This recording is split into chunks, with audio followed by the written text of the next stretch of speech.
Hello and welcome, sports fans, to this live video streaming event of Table Rock Sports Productions. I'm Demi DeSoto along with Boomer Marshall and Christopher Janish. Tonight we come to you live from Spiegelberg Stadium in Medford, Oregon. Thank you for joining us today on TableRockSports.net and the NFHS Network. Welcome to the Lithia Superstore Game of the Week, powered by U.S. Cellular at Siskiyou. Today featuring the 34th annual Black and Blue competition, and it's a dandy. It's a city pride community event since 1986. It's the 34th annual. Tonight, South Medford is the visiting team. North Medford is the home team. We're pleased to bring you this game on TableRockSports.net in partnership with the Medford School District and our participating community business partners. You know, be sure to download the new version of our free app. Watch all the Table Rock Sports Network events on your phone, tablet, PC, or anywhere you connect, and it's absolutely free. We also invite fans to check out the features like on TableRockSports.net, where you can find things like easy access to live streaming events like this, Southern Oregon Sports Spotlight, and our new feature, the Alumni Watch, where we keep track of where they go when they leave us here in the Valley. Coming up in just a minute, we'll have our Bills Glass Coaches Corner. We'll hear from both Coach Singler and Coach Turner. Tonight is senior night. We got some festivities to show you. And I'm here with Boomer Marshall and Christopher Janish. We'll be back with our Coaches Corner, and it's brought to you by Bills Glass. Proud to be a sponsor of high school athletics. Bills Glass has been the industry leader and clear choice in Southern Oregon for over 50 years. They're locally owned, family-run Bills Glass in Ashland, Medford, and Grass Pass. When we come back, our first set of Coaches Corners and intros to the players coming up in just a minute. Stay with us, everybody.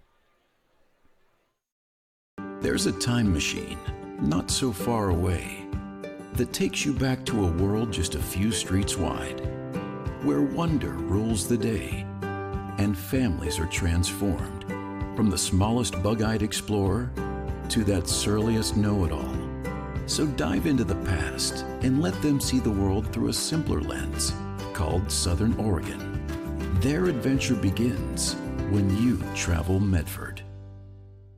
The Know Your Role campaign is incredibly needed and incredibly vital and important to establish boundaries, safe boundaries for children to play. It's got to be a proactive culture where everybody enjoys the game. At least creates awareness that some things need to change in order for the youth sports world and even actually the adult sports world to continue. Knowing your role means that the parent, the coach, the referee, the fans, we all have a role.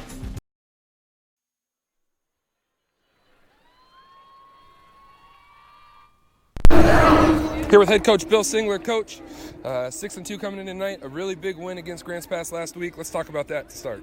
Well, it was, Boom. We, anytime there's that Medford-Grants Pass rivalry, it gets my juices flowing. So, I was really challenged the kids, especially up front, and they really responded, those offensive and defensive linemen, and we needed them to. We had to run the football to win the game, and we didn't do that last year or the year before. And this year we found a way to run it, and we felt like we had to kind of let our quarterback go a little bit and gain an extra blocker in the backfield. And but I was really proud of how our kids came out to play, and got after them in the trenches. And, we won that battle up front and helped us win the game. Let's talk about tonight a little bit. Obviously, North, quality opponent, one of the top 10 teams in the state. You have your hands full. What are you guys trying to do tonight coming out? Let's give us the game plan, if you will. Well, the game plan is to try to keep them off the field. That's easier said than done. I think offensively, obviously, we got to try to make first downs.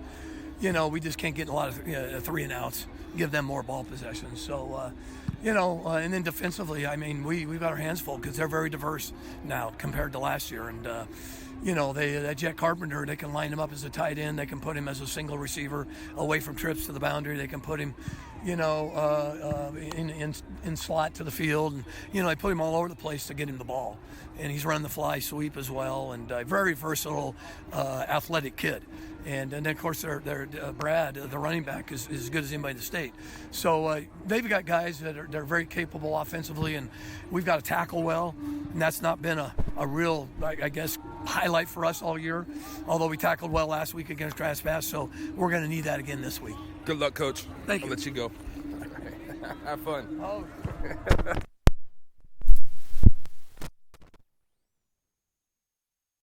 Let's go!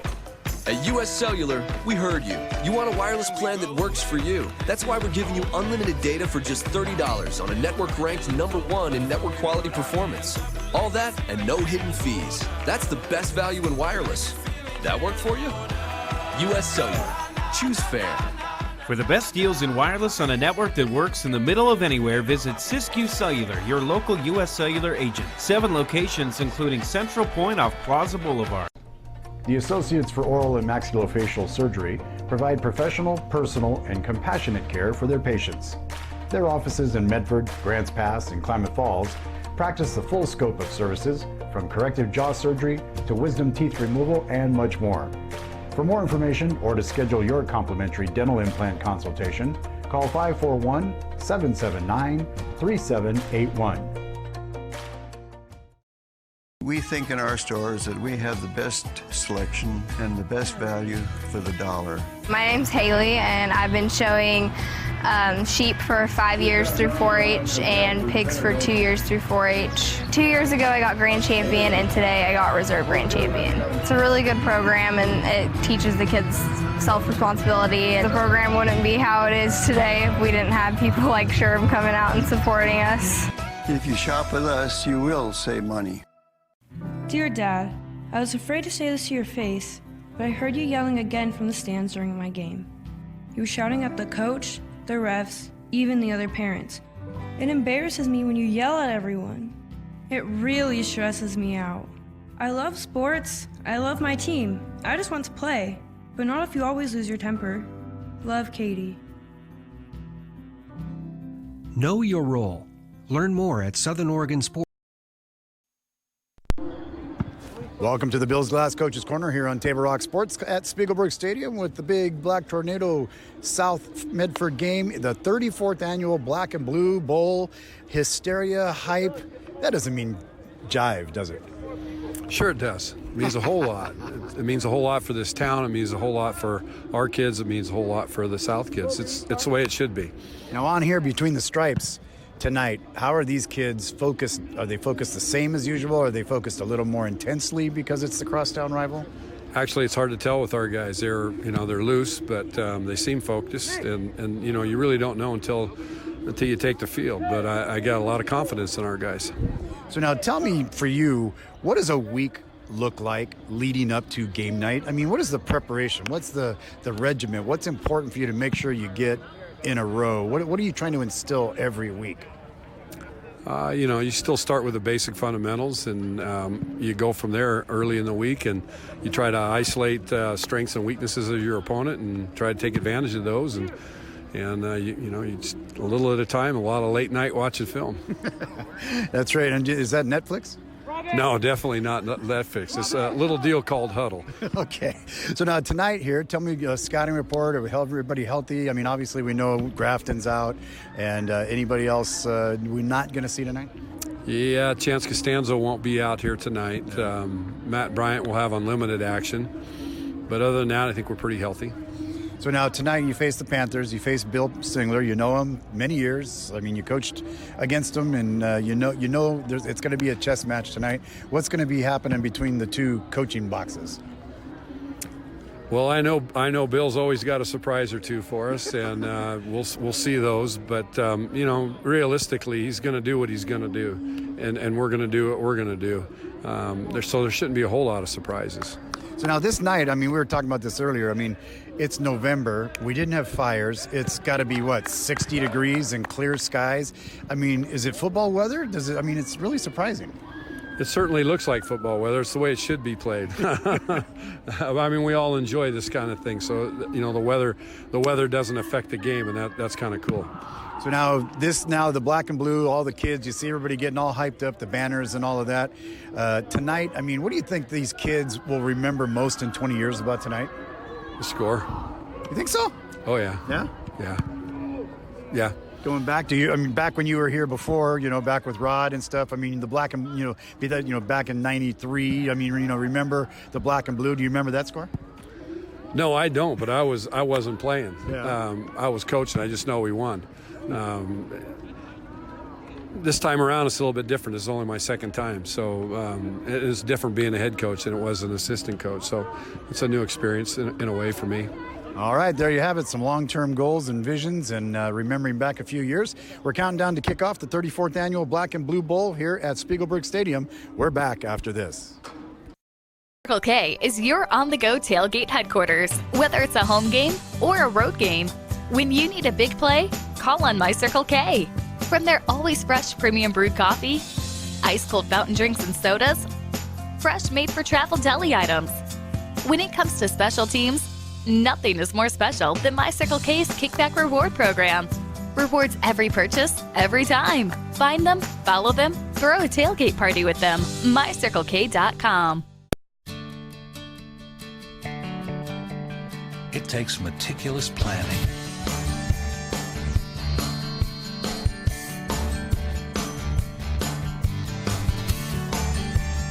continuous monitoring, and forward thinking to deliver the perfect 3-egg omelet.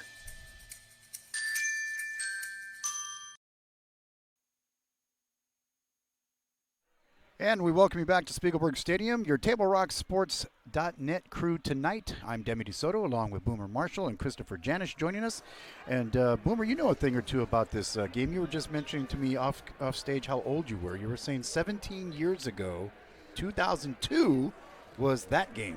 To the day. To the day. To November the hour. 1st, 2002. I remember this feeling right do you now. remember the score? 45-41 South. That game, for those of you who were not here or did not see it or did not listen to it, oh my God, what a game that was.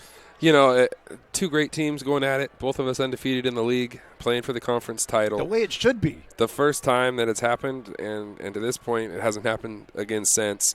It was a special night. I remember I was telling Tony, my stepdaughter, as I drove her to school this morning, I said, 17 years ago to the day, I was driving, South was here, not at the new location. There were people lined up when I went to school that morning at 8 a.m. to get tickets. To get in the game. Yeah, well, that night, let's just review here. That night in 2002, this guy next to me, Boomer Marshall, holds the record for most passing yards in the Black and Blue Bowl, 462 yards. So that's like Patrick Mahomes kind of numbers. Yeah, you know, I had a great supporting cast. Coach Singler had a great game plan. And the Lord blessed me on that night, and I'm thankful for it. Same night, 23 completions, 5 touchdowns. I'm a kid that grew up across the street, Demi, and I had never missed a South Medford football game in my life to that point. The school split in 86. Pass touchdown. You know, it was a special night. It just was. Everything came together, and we beat an awesome opponent that had some great players like David Fiatetti, Steve Hanlon, Eric Hawkins, Robbie Folsom, Joe Borelli, Tyler Ingle, Bo Hovland, but Ryan Benson, myself, Andrus Reed, Eric Fisher, touchdown Tommy Whitaker, Andrew Peterson. We were up to the task that night, and like I said, Coach Singler, Coach Baker, Coach Clemenhagen, Coach Bauer, who's still here, had a great game plan, and we were able to come out and execute it and luckily get out of here with a win. I'll tell you, when you look through the record book, you know, this thing, I know I brought you an extra copy of this because I know you want to take that home and save it. Because this is the 34th annual. It's a great book, and you know the work that's put into this by B.G. Gould, Don Snyder, Jim Madden, John McCune. You know, this is the fall 2019 edition. I mean, it's just fascinating to sit back and just read through this. And you know, Corey O'Neal, longest field goal was in this game in 2003, yards. And he went on to Oregon State. Yep. You know, and you know, it's like, and I remember, you know, most of the time calling all these games. Chase Coda, I remember calling those games. You know, you go back and like EJ, Mitch, they're all in here, and you look at the other guys in here. You know, Jake DeBoer, you've got Steven Peterson, Jalen Owens, who's gone on, Adrian Garcia. You know, that's the one that I remember a lot. Demi, 93, Kerry Curtis, 4 touchdowns, 18 carries, 200 yards. You can check that stat, but I believe that is accurate. And I went home as a 9-year-old boy and vowed to my father while I'm crying that's never going to happen to me when I put on the black and blue. Yeah, right. And, you know, they beat me twice. They beat me my sophomore year and my junior year, but my senior year found a way to get them. But I'll never forget that game. I went home. I was a ball boy for South, and in tears. In tears, yeah. In tears. As a kid, I know. It mattered that much to me. You love the game. That's the way it goes. All right, so enough of the past. Let's talk about tonight. Can you feel the atmosphere starting to ramp up? You got the joint bands down here, and you got the teams getting ready to come out. South down here with their tunnel. North getting ready to come out on the field. I mean, you've been here right at this moment. What's going through your mind? What's going through your heart? Well, you got butterflies. Yeah. Your heart's beating. Here they come. the Panthers, led by this quarterback. Look like Penn State. Look like the Indianapolis Colts a little bit, too. Yeah, they do.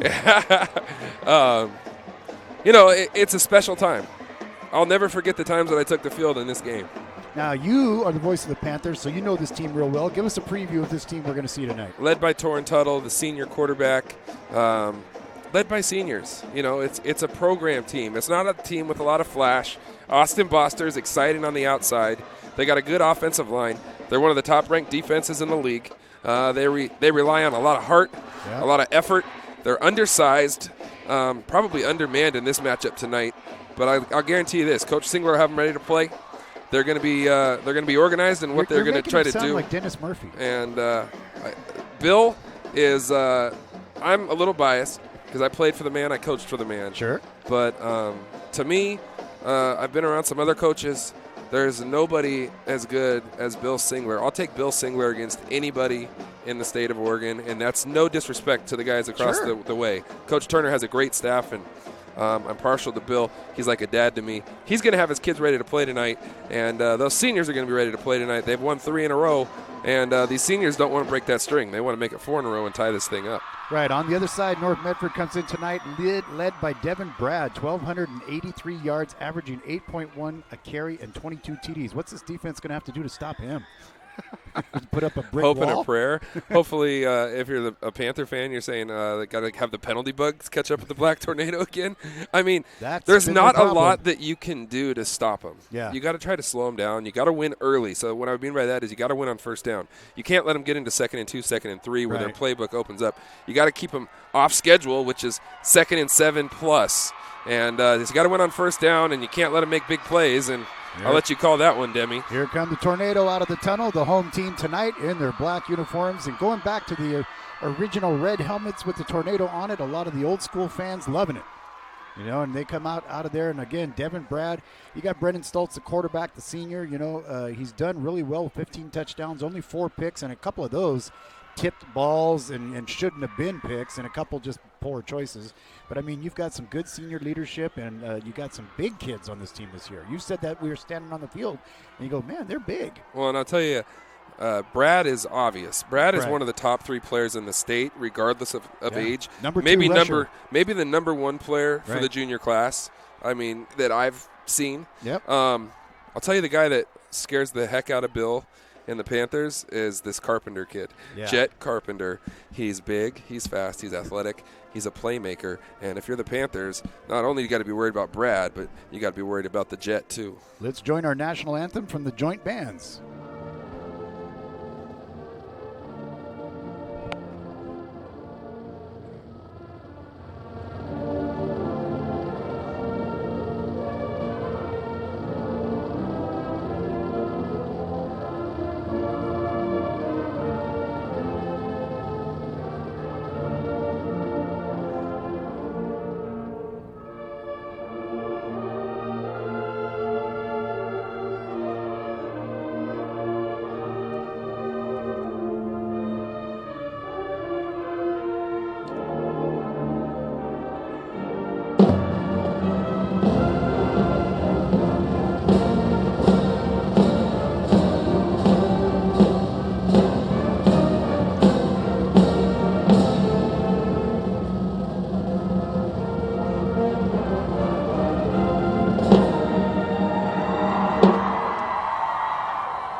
Now, that's just downright impressive. I'll tell you. And Demi, I wanted to just touch on this really quick. There is nothing more pure as far as football goes anywhere. NFL, college, doesn't matter. You're talking about not an interstate rivalry, not an inter-district rivalry. You're talking about an inner-city high school rivalry. These kids aren't getting paid. They've grown up in the shadows of this stadium at this mecca, which is Spiegelberg Stadium, and now they have the opportunity to come out here and leave it all on the field because you're going to see these guys as I know, for the next 17 years, the Right. next 20 years, the next 30 years. And when I see the guys that I played against, there's respect, but there's also my head's a little bit higher. Sure. You're playing for those bragging rights. Yep. And it's just special. It's the purest form of football that there is. And what I love about it it's is awesome. these It's just kids, awesome. I mean, these kids and others, I mean, I've been calling their names in this stadium since Pop Warner at age 8. You know, I've called Coda and I've called Tyrone Holmes and I've called, I mean, you name it. I've called them up here, and now to see them here and then they go on to college and the pros and all of that, it's like, it's a great, Texas thinks they have tradition. Southern Oregon's got tradition. Medford is a football town, and no mistake about it. Coach Spiegelberg knew what he was doing when he came here, and he built this into what it is, and Coach Spieg is smiling. That's right. Right now. Tonight, captain's getting ready to go here. Who we got as the captains for South? Torrin Tuttle is obviously the go-to captain for the Panthers. Rajon Sherrar, the junior. 50, Nate Krupp, defensive end. And number 13, the senior Trey Alvarez, who's kind of plays opposite of Austin Boster, and is an X factor for the Panthers tonight. Well, tonight on the other side, we got Parker Landon and the quarterback Brennan Stoltz and Jet Carpenter, and then Batiste in the long line of Batistes. Well, and I was going to say, too, I got to see Mr. Baptiste before tonight's matchup. He said hello. Yes. And he's an X factor for the Black Tornado tonight. He's a Speed, wild card, I'll tell you what, man. Whether it's defense, offense, special teams, that guy is dangerous. You know Wyatt's watching from down south. What's that? Wyatt's watching from down south. His brother Wyatt. Yeah, we followed these guys, when we were doing the American Legion ball over the summer and, playing baseball. And so, Jet Carpenter, I can't wait to see him on the basketball court this year. Yeah. I mean, and Chris will attest to this, that when he catches the ball, it's like giving him a pass down the lane for a layup. Yeah, the same kind of footwork and skill goes into running down the football field as does running down the basketball court. You'll appreciate the yards after the catch that he does and the moves that he makes. You'd swear that he's going for a layup. Yeah. No, he's outstanding. The Panthers have, and I don't want to get it twisted. If I'm an odds maker, Black Tornado minus like 14.5 going into this thing. I'm just telling you, the Panthers have their hands full. This North Medford team is an elite team in the state. South Medford is kind of knocking on the door. Right. This is a great opportunity for them to come in here tonight.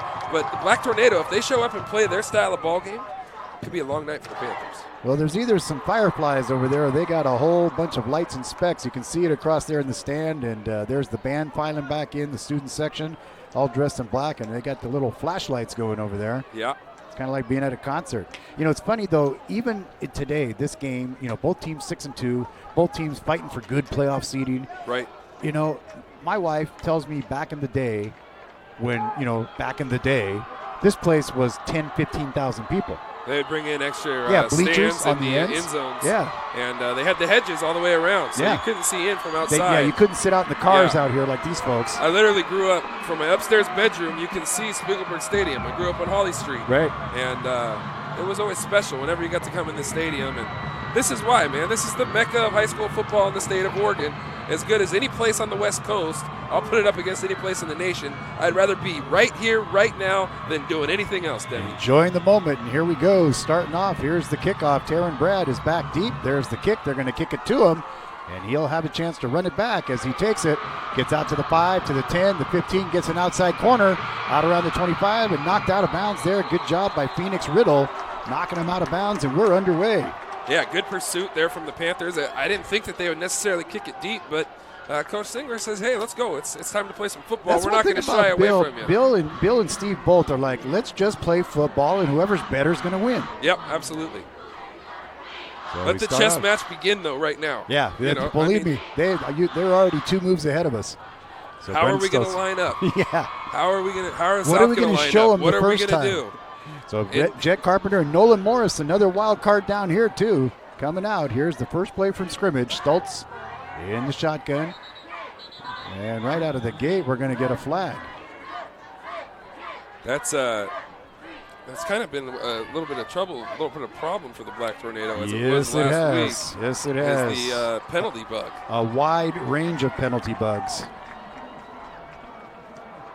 Going to get a 5-yard penalty there, marking it back. So North Medford going to start their first drive on the 20-yard line here in the first with 11 minutes and 50 seconds to go. So the flag comes out. It'll be 1st and 15. Interesting, Black Tornado come out in a spread formation. They'll run a little fly to Baptiste. I'll let you have the call, Danny. Baptiste takes it, and boy, there's some defense there waiting for him, led there that time by Nick Varner. Yeah, that's one thing the Panthers do well is they can run sideline to sideline. They got a lot of good team speed, able to bottle that up there, turn it back into their pursuit, and the Panthers did a nice job running to the football and making the tackle. So he didn't get much. 2nd down now. And again, have to lean out the window to see. Actually lost a yard on that one. So 2nd down, and it's going to be 2nd and 16. Nolan Morris down on the near side. They get Grafton up on top. Brad back in position by himself back there. Gets the carry, heading over tackle, makes a move, and there he goes. He's got to run to the outside, one man to beat. He gets by him, he's still going, all the way down inside the 15 to 5. He's finally run out of bounds. They're going to call it at about the 4 or 5 yard line. Taryn Brad, what a play right out of the gate. Brad is unbelievable. Safety had him dead to rights, made him miss, got to the outside. Once he got there, then he separated from a guy with an angle on him, broke another tackle at about the 20, and almost stiff-armed another guy to get in the end zone. 1st and goal, Black Tornado, and an impressive run there by Mr. Brad. Devin Brad, big carry right there out of the gate. Big 70-yard carry. This time, not going to go. Defense says, okay, you made us look silly that time. This time, we're going to come back and get you. Nice play there on the defensive side by Luke Allen. Yeah, still pick up 3, so it'll bring up second and goal at the 2. And if you're the Black Tornado here, I don't think that you would do anything other than turn around and hand it to Brad with 2 yards to go. 2nd and goal at the 2. So expect a whole lot more at number 2 downhill at you if you're South Medford. Yeah, that's true. And boy, even winded, he's going to be tough to bring down. And they get the stacked backfield now. They bring in the second back in there. Brad, and he's going to get it. Touchdown, Black Tornado. He's a difference maker. Offensive line did a nice job there. Panthers did a good job at the initial part of the play, but Brad's second effort would not be denied as he leaned the ball out at the goal line. Touchdown, North Medford. And now coming in, Danny Cassette for the point after. They're going to get that weird, fangled little formation to see. Gate, huh? Yeah, see what happens here. They're just seeing if they bite. All right, bring it back. Just keeping it interesting. Giving the band something to do. Cassette now here for the point after. North Medford on their first drive. And Cassette, point after, up, and it's good. 7-0 North Medford on the John L. Scott scoreboard. We'll be right back after this. Stay with us here on TableRockSports.net. Circle K is your on-the-go tailgate headquarters. Whether it's a home game or a road game, when you need a big play, call on My Circle K. From their always fresh premium brewed coffee, ice-cold fountain drinks and sodas, fresh made-for-travel deli items. When it comes to special teams, nothing is more special than My Circle K's Kickback Reward Program. Rewards every purchase, every time. Find them, follow them, throw a tailgate party with them. MyCircleK.com. It takes meticulous planning,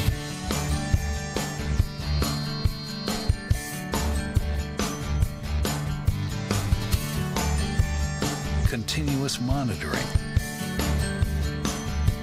and forward thinking to deliver the perfect 3-egg omelet.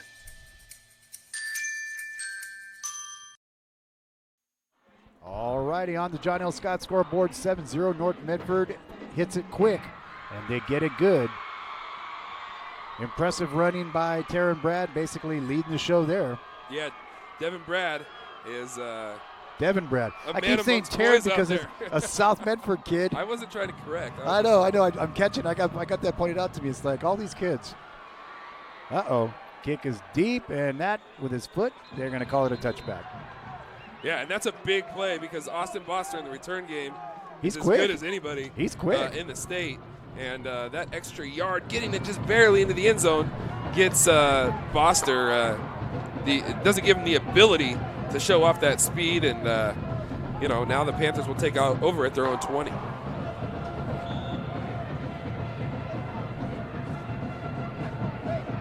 So let's see what they come up with out of their 1st and 10 situation. It'll be interesting to see how North Medford lines up, Demi, against this. Right now, they have, 6 guys in the box, kind of a little different alignment up front. It'll be interesting to see how Bill Singler tries to attack now with what North Medford's doing. They come out in a spread offense, looking to the outside for a quick little inlet.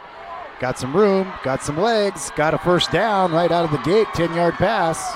And that's what I'm talking about with Boster. He gets the ball. He's lightning in a bottle. They ran a little tunnel screen back to the weak side there. He's able to read a couple blocks out in front of him and able to pick up 11 yards and a first down for the Panthers. 1st and 10 for the Panthers. Always nice to get that first completion, too, if you're Torrin Tuttle. Yeah, you get your some mojo confidence. going, yeah. And it's a nice, easy throw. You don't have to worry about reading coverage. You're dropping back at a little double screen, and lineman did a nice job of getting out in front, and Boster did the rest. Wild Bunch for North Medford. # Wild Bunch going to be on their toes tonight. And now going to the left side. Defense is there. He scoots out of bounds, picks up maybe a yard, stops the clock. And it'll go second, let's call it 9. Yeah, it'll be interesting to see, how Bill uses Torrin tonight. Last week, obviously, 23 carries on mostly design runs. He was a difference maker within the run game. Black Tornado looked to be playing kind of a stacked defense. 5 guys with a linebacker at the top, almost like a 3-3 stack with the 2 outside linebackers walked up. So it's a little bit of a different front than the Black Tornado normally play. Yeah. In preparation for Tuttle's ability to run. So have to contain Carpenter on the outside. Is going to be a busy guy. Comes the man in motion now off the left hash mark. Here he is rolling right. 2 receivers going deep. The pitch to the outside. Pass is complete. Good open field tackle there. It's a little saving some yardage there as Pugliano. Yeah, we're going to have a flag, Demi. I thought I heard multiple whistles. And I don't see the flag. Far side at about the 25-yard line. It's going to be an illegal shift or illegal formation. The Panthers had 5 guys in the backfield. So. Okay. We're at the 9:25 mark. A lot of action early. I'll tell you, the adrenaline is flowing in this joint. Yeah, absolutely. It's kind of the feeling out stage, but when North Medford goes and they're able to score on that first drive, that settles them down a little bit, gives them some confidence. Now it's the Panthers' turn to answer because you don't want to get too separated early, in which you're having trouble finding yourself. So now it's kind of South Medford's turn to answer the call. So here we go now. Clock starts after the penalty. 9:24 to go. Coming back on now. Going to be 2nd down and 14 when they hike the ball. Yeah, tough for the Panthers to get behind the sticks. They're not really built to play from behind the sticks, and I mean in 2nd and long. Back looking, he's got a man over the middle. Got the catch at the 40 to the 45. Brought down finally there. Good job saving some extra yardage by Cole Zoller. Yeah, Mr. Coda across the middle, all 6'4", 250 pounds of him. That is a big kid. And he's a big boy. Tuttle did a great job of sitting in the pocket on his back foot, tucking the chin and driving that football right into Coda. Coda was able to win on the route, get some yak yards after catch, and the Panthers are able to move the sticks. He was running like a yak in the woods. He's a big boy. He is. He's got that Gronk look, doesn't he? He does. So now here they are, 1st and 10. Fake handoff. He's got to scramble. He's got some pressure on him. Getting around to the right side. Lots of room. Lets it go over the middle. Complete again to Coda. And brought down at the 45 of the Black Tornado. Close to a first down. Going to be just about a yard short.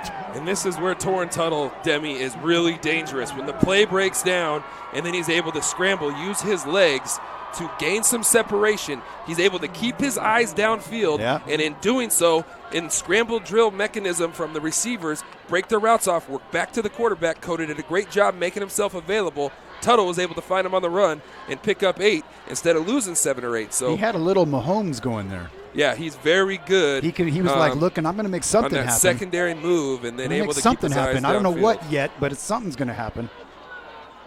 All right, so a short yardage situation now. It's going to be 2nd and 1. He's going to take it up the middle, have the first down. Collapse quickly, but he did get the first down, I believe. Yes, he did. Yeah, there's another little designed run, a nice little wrinkle from Coach Singler. 2nd and 2, though, that play before gave the ability to the Panthers to now pick up that first down on a 2nd and short into Black Tornado territory. So South Medford putting a drive together here, trying to answer that of North Medford and trying to even things up here. And I think Singler actually likes this kind of drive. Just a nice, steady, let's move down the field, let's make our plays work and make it happen. Yeah, did a nice job of picking up that 2nd and 14. Remember, early in the drive, that was a big difference. See if the Panthers can keep the momentum going here. In motion. Rolls left, looking left. Nothing there. He's got to scramble out of the play. And throws it to the track.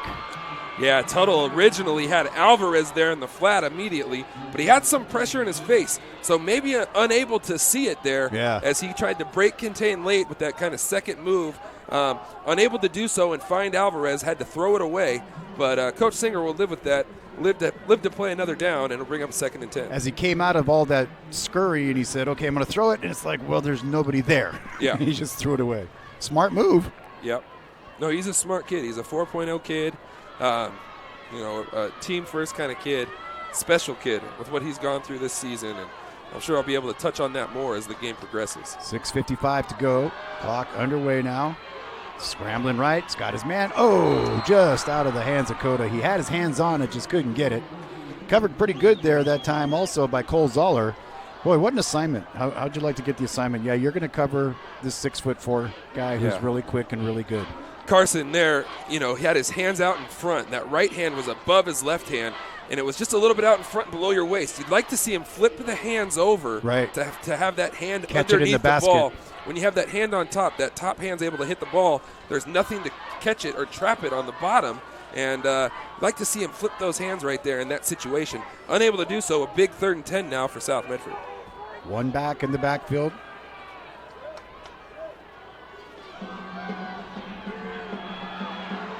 Runs, got some space, going out to the 20. This guy's unbelievable. Gets the block, and he runs out of bounds at the 13-yard line. This is the kind of stuff this kid does. He has that magic stuff, Demi. Jeez. And he makes guys miss that are absolutely in great position and that are great athletes. And it's just a little shimmy here and a little step there. And, man, he can put some sugar on it in a hurry. Yeah. And speaking of Halloween yesterday, put some sugar on that one. Got the Panthers inside the red zone and picked up that big 3rd and 10. He had the trick, and he got the treat, and he got the first down inside the red zone at the 12. 1st and 10 Panthers knocking at the door.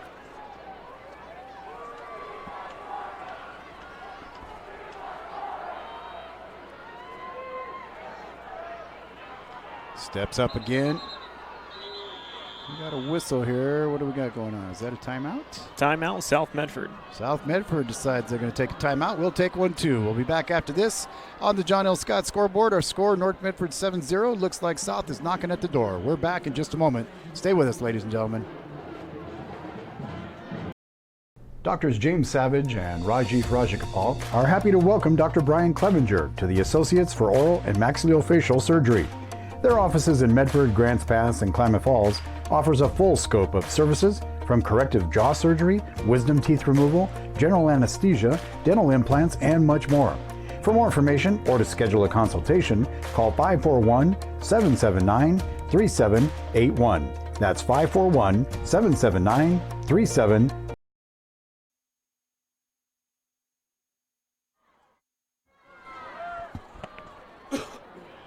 We welcome you back to Spiegelberg Stadium. Demi DeSoto along with Boomer Marshall and Christopher Janish.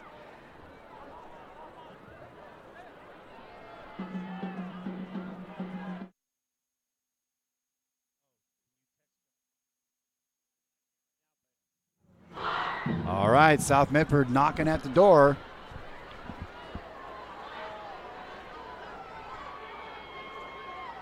Here's the man in motion now. Fly sweep. No, going to fake. Going to look. Going to try to dump it off. Got to hustle. Has his man. He's got it. Close to the end zone. Dives for the cone. Touchdown, Panthers. I mean, that's just another unbelievable play. They have him dead to rights in the backfield.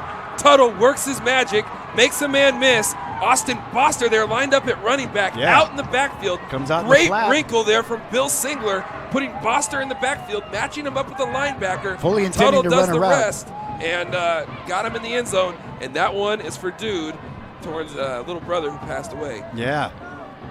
That is a good tribute right there in the black and blue game. Panthers answer the bell, which was a loud and clear one from Mr. Bratt. Yes, it was. Point after is good, and we are all tied in the 34th annual Black and Blue. Panther Nation is up on their feet. We'll take a break. We'll be back with the kickoff. Stay with us right after this. The Associates for Oral and Maxillofacial Surgery provide professional, personal, and compassionate care for their patients. Their offices in Medford, Grants Pass, and Klamath Falls practice the full scope of services, from corrective jaw surgery to wisdom teeth removal and much more. For more information or to schedule your complimentary dental implant consultation, call 541-779-3781.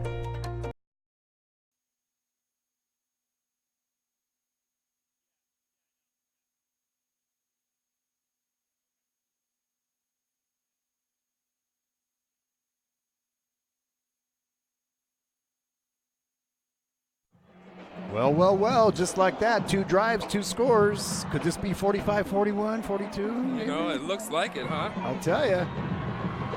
Crowd's loving it. Both sides filling up, making a lot of noise. The luxury boxes up there, the suites up there with the catering, they're all good. And it goes through the back of the end zone. It'll be 1st and 10 for North Medford, and we are all tied. Luke Allen says, Danny Cassette, I'll raise you one. You know, you kick it in the end zone, I'm going to kick one in the end zone.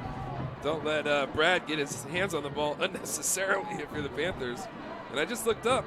Grants Pass tied things up with Sheldon, huh, Demi? Yeah, they did. I mean, Sheldon jumped out quick, and now the Panthers are back in it. And Crater up 14-0. They're doing well. Well, Sheldon just answered again, huh? Yeah, Grant over Lincoln. So 5 games tonight on Table Rock Sports. You can watch them all live at the same time. Uh-oh, a little fumbled snap. And did they turn it over? I think Stoltz got back on top of it, Demi. Luckily. Almost thought the way the Panthers were getting up, they thought they may have had it. Looked like maybe the center snapped it like he thought Stoltz was under center and Stoltz was in the gun. Yeah. You know, like he snapped it to That's his better than over the rear head. end. Yeah. Remember the opening play of the Super Bowl? Yes. Mr. Manning? Yeah, so does my Bronco New York? fan son, Michael. Yeah. Stoltz looking deep. He's got a man. He's got Nolan Morris. And good coverage down there, stopping the play in on Mitchell there. Walker. Yeah, good play. Walker did a nice job of staying in the hip pocket of Nolan Morris there and then turning his head at the last minute. A lot of times you see DBs, when the ball's underthrown like that, make contact and not turn their head. Yep. He was able to find the ball there, which took that pass interference, Which is opportunity funny there. because Nolan Morris got flagged on that twice last time for not turning around. He got 2 PIs last week doing that. Yeah. So good job there by Walker. Now 3rd and long for the Black Tornado. Oh, and he's going to go down hard. They're going to call it incomplete. They did. That's And a fortunate interesting call. little 3-play situation there after Brad was Just pounding. downhill. They come out and try to throw it 3 times. Yeah, and look what happened. And now you're kind of playing into South's hands. Right, turning it over and And, coming in and having a punt. Yeah. So we'll see Sherborne come in for that. They're running their offense back out on the field? No, Sherborne's coming in to punt. Okay. Or no, Neron's coming in to punt. That's right. He's the other backup quarterback. So the he Panthers got to comes beware up of the and fake. then he'll back up, and there he goes. So there they go back. Dropping back now for them is going to be Whoa, Austin high snap. Foster. This Little- guy's dangerous if he can catch it on a hop. Got it on a little hop. And he's going to go right down. Good coverage there by Chet Carpenter getting down there and making that play. That's a big deal because Foster is one cut, make you miss, and That was a heck of a kick. That was about a 50-yard punt there. in a really high snap, too. Neuron did a really nice job of extending above his head and able to get that snap as it was very high. That could have cost him 2 points out of the back of the end zone there. So now the Panthers will start at the 48-yard line here in the first quarter. Good field position here for South. The defense did a nice job responding after the North Medford touchdown. And the Panthers will take over with great field position here. Opportunity to put a drive together, maybe go take the lead. Cascade up over St. Mary's 14-0 in the first quarter. Big one in the Holy Bowl. University of Cascade Christian. Yeah.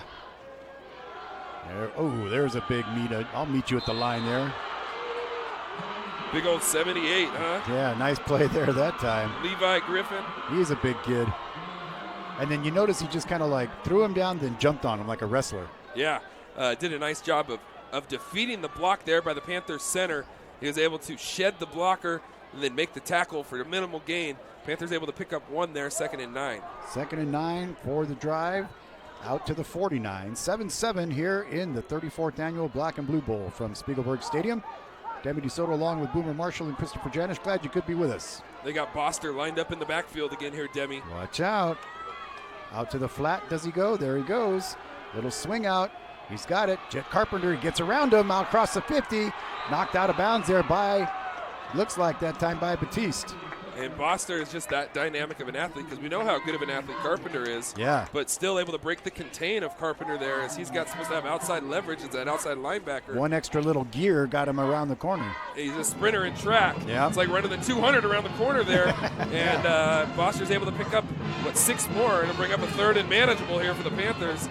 And this would be a huge first down, move into even further Black Tornado territory. Big down here in this game right now. 3rd and 3. Off the left hash mark, out of the shotgun. Here's the snap. He's got a receiver out in the flat. Gets it out to him. He's got some room. Carpenter chasing him down. Going to horse collar him. That's DeVries. That's the guy with the ACL. Oh. Torn ACL, and he's moving pretty good on it. Yeah. And they did call the horse collar, it looks like there, Demi. I mean, even I saw that. Crater now up 21-0 in their matchup there. Over Churchill. That's what they're playing? They're playing Churchill, right? Yeah. Grant up over Lincoln, 7-0. Sheldon up over Grant's Pass, 14-7. Yeah, I think Sheldon ran that kickoff back right after Grant's Pass scored. There's the penalty being marked off. And it'll be a 1st and 10. Ball now sits at the 22-yard line. Wow, and if you're head coach Bill Singler, you really have to appreciate how your kids have come back after that first drive where North just in 5 plays, Brad, come back, score a touchdown. And then their defense comes out, gets a 3-and-out, they get the ball back, and now they're at the 22 of North, knocking on the doorstep again, and have an opportunity maybe to put one in and take the lead. Great response from the Panthers so far in this matchup. Yeah, definitely. Doing the job they need to. 1st and 10 on the penalty. Out of the shotgun now. Another whistle Delay. here. Delay, yeah, back judge. There it is, the flag. It'll take it to a 1st and 15. And that's a tough penalty to have. Got to get that play in sooner. When you have that kind of motion, you got to have that play in, 5-10 seconds sooner. It looked like it got in late there, and it's going to cost them 5 yards. Put them behind the sticks now at 1st and 15.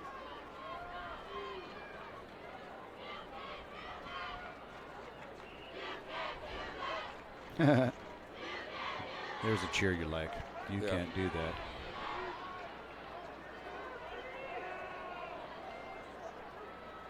I formation now from the Panthers, Demi. 1st and 15. Looking over the corner. He's got him. He's got the catch.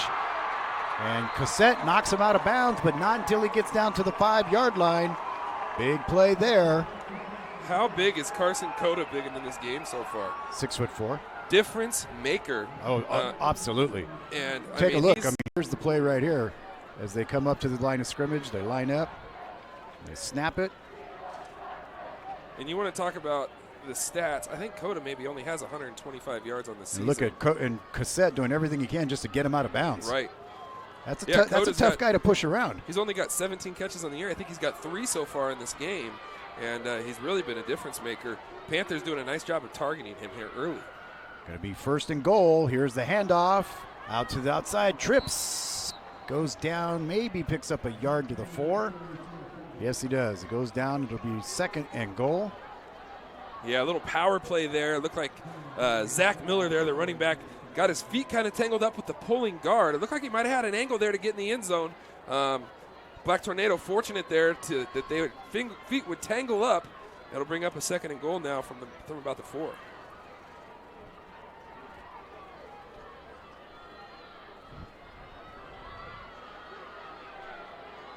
See what we get here now. 2nd and goal from the right hash mark. Under center. Driving, looking, is going to get the pass across. It's almost intercepted by Jet Carpenter in the end zone. Had his mitts on. I think he was so surprised that it came right at him. Yeah, if I'm the quarterback coach for South Medford, he had the fullback wide open in the flat there. Yeah. He got a little locked on Dakota because it's been the go-to guy. It's easy to try to find that size down there. The thing is, if you're going to throw it to Dakota, you got to give him a chance up in the air, not throw it back across your body. And that was too flat. And he threw it right into Jet Carpenter's gut. Yeah, and Jet was he's like, wait, he's moving away from it. Yeah. He's moving away, his body's going the other way, so tough to make that play. He was upset, though, afterward. Yeah. You could see he's man, I could have had that. Right. All right, here we go. 3rd down and goal. Out of the shotgun, 2 backs looking into the corner. He's going to have to roll right. He's got some space. Going to try to make it in the end zone. Does he fight for it? Oh, he lost. He got down close to the goal line. I don't think he got in. Man, it is 4th and goal at about the 1-inch line, it looks like, Demi. How can you not go? How can you not go? They're going to go quick, too. Be ready. Get ready for the QB sneak here, Demi. Yeah, right away, quick snap, Tom Brady. Here we go. Fighting, pushing. He's in. Touchdown, Panthers. Torrin Tuttle, right now, to this point, has been unbelievable. Great. He's done everything. He's made passes. He's made great runs. He scored a touchdown. He's the number 1 ranked passer in the SWC. He's the number 1 rusher on the South Medford Panthers football team. He's the catalyst for this football team, and he's been absolutely outstanding and hasn't disappointed so far here in his first quarter of action in his first taste of the Black and Blue Bowl. And now here's the point after attempt, and he's holding for it. There's the place. The kick is up, and it's good. 14-7. Panthers take the lead as we take a break, and we go to the break. There it is. Medford, South Medford over North Medford, 14-7. We're going to be back right after this. Stay with us here on Table Rock Sports. Doctors James Savage and Rajiv Rajagopal are happy to welcome Dr. Brian Clevenger to the Associates for Oral and Maxillofacial Surgery. Their offices in Medford, Grants Pass, and Klamath Falls offers a full scope of services from corrective jaw surgery, wisdom teeth removal, general anesthesia, dental implants, and much more. For more information or to schedule a consultation, call 541-779-3781. That's 541-779-3781.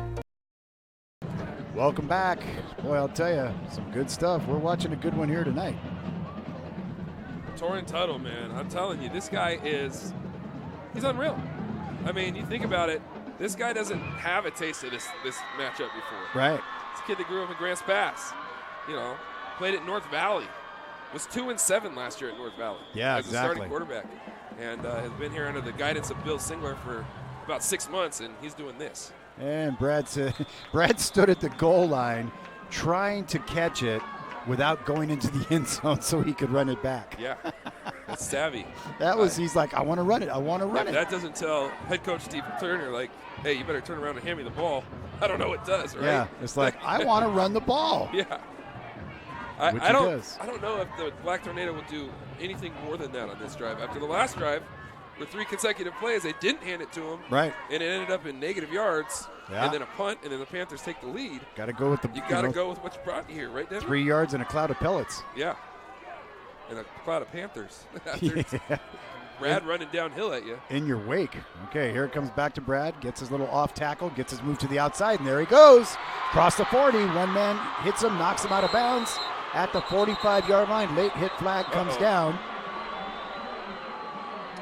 And we're going to see from the 20, 10, 25, 27-yard carry on that play.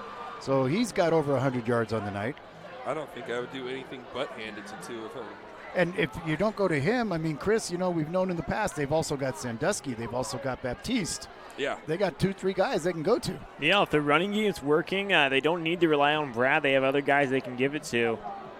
Yeah, but there's been a big difference between 2 carrying it and anybody else carrying it Yeah. so Yeah. far.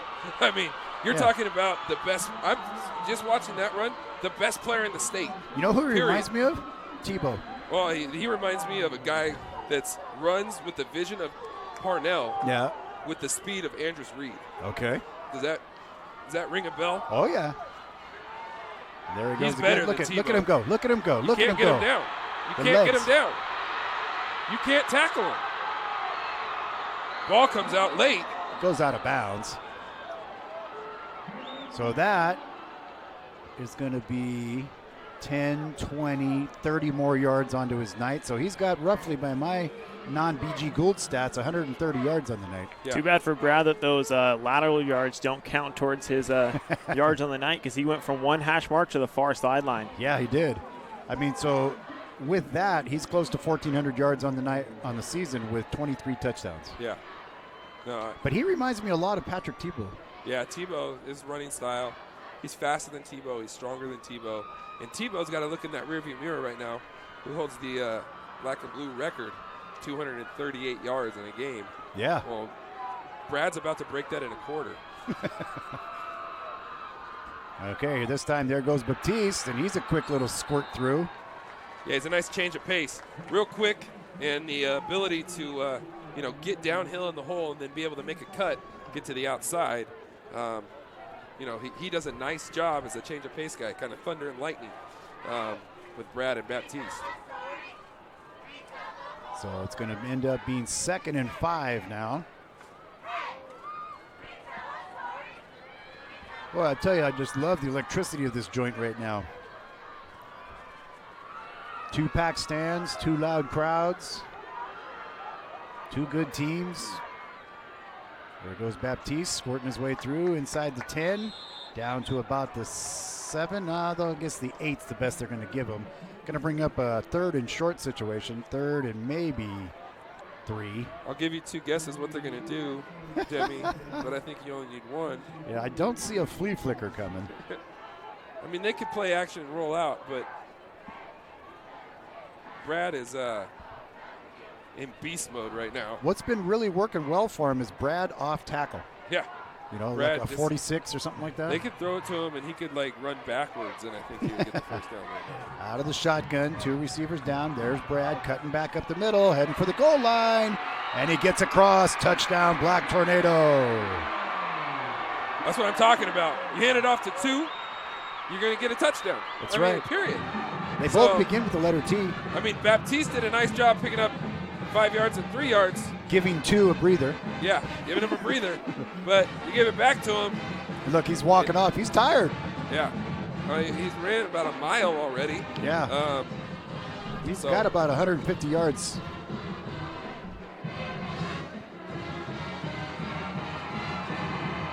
And the point after from Cassette is good. And once again, we are all tied at the big house. That's what BG Gould calls it. Yeah. The big house. The house is Speak built, man. That's it. Yeah, I loved it when we had the Black Tornado Grants Pass game, and thanks to Jay Reese, we had this little piece that he did where he had Fred Spiegelberg recorded talking about the Grants Pass rivalry and just what it meant. Before there was a black and blue, it was Grants Pass Medford rivalry. Well, and I'll tell you how Bill Singler approaches it. The biggest game on their schedule every year, and don't take this in a bad way, North Medford. Sure. The biggest game on their schedule every year is Grants Pass. Yep, and he said that in an interview too. The Black and Blue Bowl takes care of itself. Right. The Crosstown rivalry takes care of itself. Yeah, that's a city rivalry. The one that we circle is the GP game. Yep. That's just how it has always been. And he said that when I interviewed him and Bill one time as a pregame thing, and he goes, that was the rivalry. Yeah. He goes, that's when it was city against city. Yeah. North Medford gets back in this one. Cassette ready to kick off with about 26 seconds left in the quarter. Will they kick it to Boster? Will it be in the end zone, or will Boster They do a lot of pooch kicking. And, wow, they kind of just squib it. And ball's loose on the turf. North says they've got it. The referee says they've got it too. Wow, what a break for the Black Tornado. It looks like they kicked it off one of the front linemen, and the ball popped up. And the North Medford Black Tornado able to recover it. Let's take a look at it here. Take a look. You can see here comes the kick. Squibbs bounces off a guy. They're like, hey, where's the ball? Where's the ball? Squirts up, and they get on it. North right away saying they've got it. Referees come in and say, yes, they do. Well, before the referees got in there, Batiste was already with the ball out of the pile, holding it up. Yeah. So North Medford with the big break. And, you know, I think tonight might be a night you're going to need big breaks. Yeah, absolutely. Panthers were able to get the stop on the 3 and out in the second drive for the Black Tornado. Black Tornado come back, score on the third drive, and now they get the ball again, and look out for number 2. Jeez. He's a load, man. Downhill, he just with doesn't speed, give up. Physicality, elusiveness. He's the total package across the board. And right now, 2 transfers in this game. Devin Brad and Torrin Tuttle. Yep. Not guys that are used to this game are showing out here in the quarter number 1. And that is going to bring us to the end of the first. As we take a break, we look at the John L. Scott scoreboard. Glad to have you with us here tonight. Boomer Marshall, Demi DeSoto, and Christopher Janish coming at you. And look at that. The end of the first, 14-14. Does it get any better? Nope. Does not. Best quarter of football I've seen all year. We'll be back right after this. Stay with us, folks. Back in just a moment. Listen up, everyone. Listen up. You know that great deal got him a new car? This is the guy from Lithia who made it all possible, Carlos. Hey, Carlos. Hey, Carlos. You want someone who's going to take care of you and not just the dealership? My guy should be your guy. Hola, Carlos. But not for you, little sister. Thank you for coming. Find your guy during Jeep Adventure Days going on now at Lithia Chrysler Jeep Dodge of Medford and on lithiasuperstore.com. Not a dealership, a partnership. This year, don't just replace your windows, renew them with beautiful and energy-efficient windows from Bill's Glass. Having new windows installed by Bill's Glass dramatically update and improves the look of your home and helps reduce energy bills year-round. Let Bill's Glass show you what you've been missing. Bill's Glass, the largest glass company in Southern Oregon for your home or auto, as well as the trusted industry leader for over 40 years. Bill's Glass in Ashland and Medford, and now Bill's Glass. Got a penalty flag down.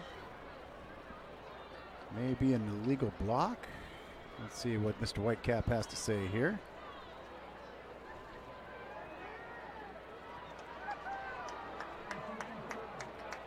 Yep, shot block. Well, but basically what you got there is somebody's engaged up top. So an offensive lineman engages with the defensive lineman, and while that's happening, another lineman comes and takes your knees out. It's a dangerous play. Probably not a purpose or on-purpose play, but it's going to move the Black Tornado back 15 yards and put it behind the chains here. Yeah, they're going to be a long ways to go. It's going to be 1st and 20. Well, first in California. Yeah, first in an Amtrak ticket at least. On the John L. Scott scoreboard as we take a look at that, all tied at 14 as we start the second quarter. Coming up at halftime, the Medford Parks and Recreation halftime report right now. North Medford trying to get back in this one, and a little early throw there by Stultz. That was behind Nolan, and Mitchell Walker, if he had his head flipped around, yeah, he could have had 6. Pick 6 the other way. That was wide open #lane. And, you know, it's tough because the Black Tornado get behind the chains. But if you're a Panther fan, that's the best thing that could have happened. If they throw it on first down and throw an incompletion, it means 2's not carrying it. Yep. And it's going to bring up 2nd and long, although I think he would get it here again. It's actually 3rd down now. Long 3rd down. 3rd? How'd he get to 3rd on a penalty in the first? Uh-oh. Incomplete. That is going to bring up a 4th down situation.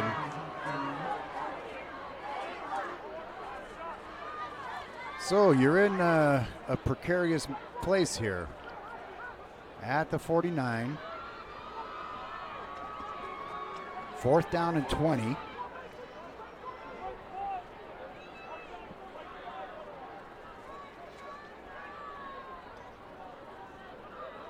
Out comes Colby Neron. So if you ever want to fake a punt, it's good your quarterback's your punter, or your backup quarterback's your punter. Absolutely. Which they've done. And the Panthers got to be alert to it here. I know it's not likely on 4th and 20, but moves back now. And there's the kick going over to the side, so no return really possible. Good roll, going to go down. And Nolan Morris stops it as it gets to about the 12-yard line.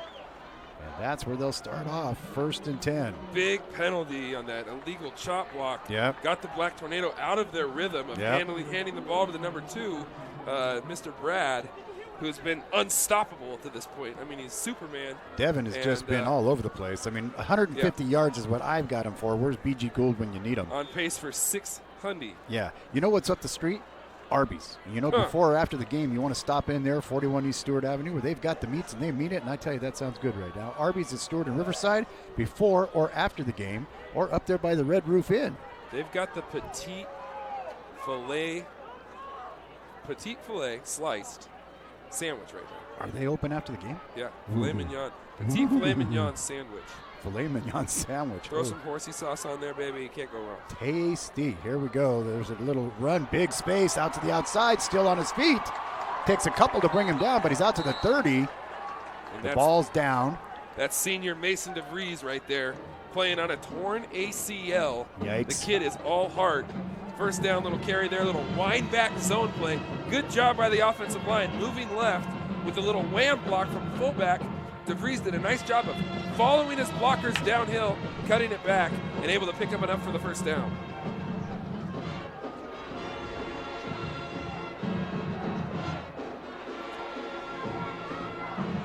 All right, so 1st and 10. Little bunch formation from the Panthers.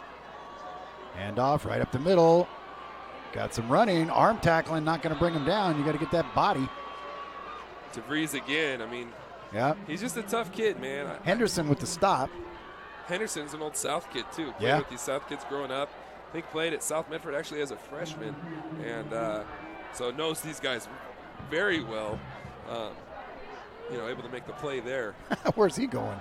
Tuttle? Yeah, he was like running into the front line of the North Medford Black Tornado. Yeah. He's like, oh, wait, we're over here.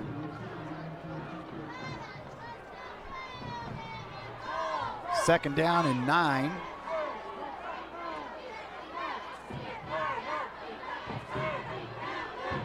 Some room around the outside, trying to get to the sideline. Oh, that looked late. Nope. Devin Brad out there on the sideline to catch him. Boster's quick about that. It's a little end-around play where you fake that same zone to DeVries. Yep. You get Boster working back around with a blocker out in front. Nice little design there from head coach Bill Singler and his offense. Able to pick up about 6, I think. It brings up, a 3rd and 2 or 3rd and 3, Debbie? Third and 2 is going to be the call here from the 33-yard line. 3rd and manageable. Yes. Anything 3rd and less than 5, your playbook's wide open as a play caller. Well, especially with the talent they've got there. They've got single back there. They've got a man in the slot. Here it comes, looking, fakes, rolls. It's got to run. Ooh, goes and trips. Big pursuit in the back. A big tackle way back deep. Going to be made there that time by Tanner Gioran. Yeah, and really it was Jet Carpenter who pulled him up, blitzing off the outside. Panthers didn't have anything initially in the flat. Did a nice job there pursuing the ball, and Tuttle maybe held it too long, couldn't throw it away as he was running backwards, and that'll bring up a punt situation for the Panthers. All the way back to the 18-yard line. Going to bring 4th down, and let's call it 21. Wow. Big change of fortune there. So 2 drives stalled by mistakes. 4th and 21 for the Panthers. We're in the second quarter here on the John L. Scott scoreboard. We're all tied at 14. Good snap. Here's the kick. Big, long, lofty kick. And he makes the catch dangerously, but it does get it down to the 45-yard line, and that's where the Black Tornado will start off 1st and 10. I want to remind you of all the people that help make these games possible and make them for free on Table Rock Sports. And that is a whole host of people. My Circle K, you can get your crunchy, crispy chicken coming up. It's available at My Circle K, and that's a game winner right there. You can find them, follow them on mycirclek.com. You can kick back, get your card, and it's almost time to get your Polar Pop, Chris. Yeah. We talked about that during baseball season. Get your Polar Pop at My Circle K. I don't know if I want a Polar Pop tonight. It's a little bit cold, but some crispy, crunchy chicken sounds good. That sure does. Another great run there by Brad, just downhill, and it's that forward lean, able to get 2 or 3 extra yards after contact. It's just so hard to bring down. When you get 5 yards on every carry, why do anything else? Yeah, we were talking about this last week. Grants Pass kind of got away from that. They were playing the Panthers. You know, they had the ability to run the ball. It seemed at will. They got away from it, started throwing, and don't need to do it. That time on the Carpenter inside the 35, got down to about the 33. That'll be a first down. Touchdown saving tackle there by Caleb Barney. Yeah, because if he would have got loose, I mean, and Chris, you'll attest to this, he would have given a fake and done the Euro step into the end zone. Yeah, in the open field, Carpenter's such a hard player to stop. Important to stop him before he gets up ahead of steam. Yeah, it seems like the Panthers maybe came in with the game plan. We're going to stop Carpenter. Well, after the article in the Mail Tribune, Brad is going crazy, but I don't know if you can stop him regardless. Brad there, look at that. He just goes right through people. Little move, and off he goes. He's on his way all the way down to the 10-yard line. On that carry from the 33 to the 10, that's a 23-yard carry. He's up, I mean, flag came in late. That may be after the run. Let's wait and see. Here comes the call.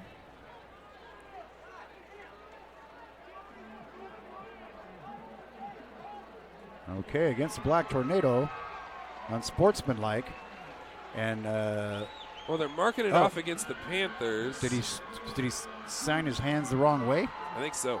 Because he pointed toward North Medford, but it went against the Panthers, so that puts him into the red zone, and that'll make it 1st and goal.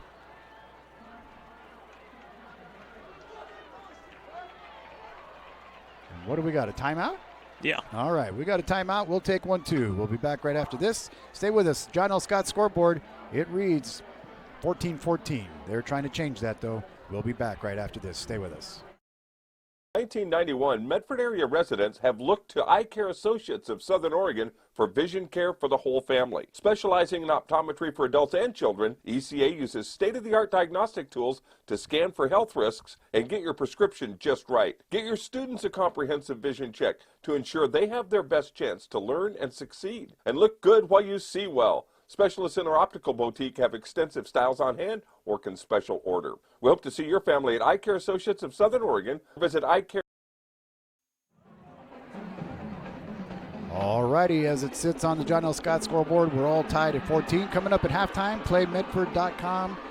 Check it out. It's the place to go to see what's happening for all the winter leagues. I'll tell you, they got classes, leagues, tours, the Christmas tree lighting. They've got it going on. Playmedford.com. Check it out. All righty, 1st and goal. Here it is. Brad not going to go anywhere this time. Panthers stack them up. Panthers did a nice job there, and that's what you kind of do is get penetration through that offensive line and then make it tough on Brad. Have to make a cut, and when you got 2 guys there in white, not easy to do the business that Brad's been able to do. Sure. That he's grown accustomed to. Get closer to the goal line, everything kind of condenses. The defense did a nice job there of rallying to the football. So now they come back up, 2nd and goal, this time from the 6. For the Panther defense, you got to be worried about Brad, but you also got to know where 24's at. Yeah. Jet Carpenter, very dangerous down here, good-sized kid. He's on the tight end spot. 2nd and goal. Looking in the corner, high, deep flag pattern. We're going to say incomplete. Good coverage on that one. It just got down, although he wasn't looking at him.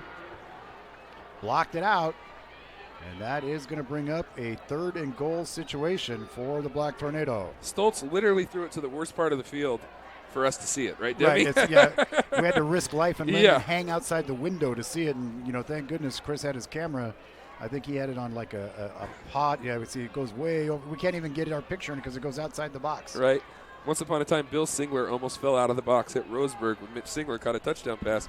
He broke 3 ribs. Ooh. In the middle of it because you're looking, at Roseburg how it is. Well, I mean, for us to find out what the down and distance or the time or the clock, we have to lean out the box and look at the scoreboard. Here's Brad on the carry, fighting.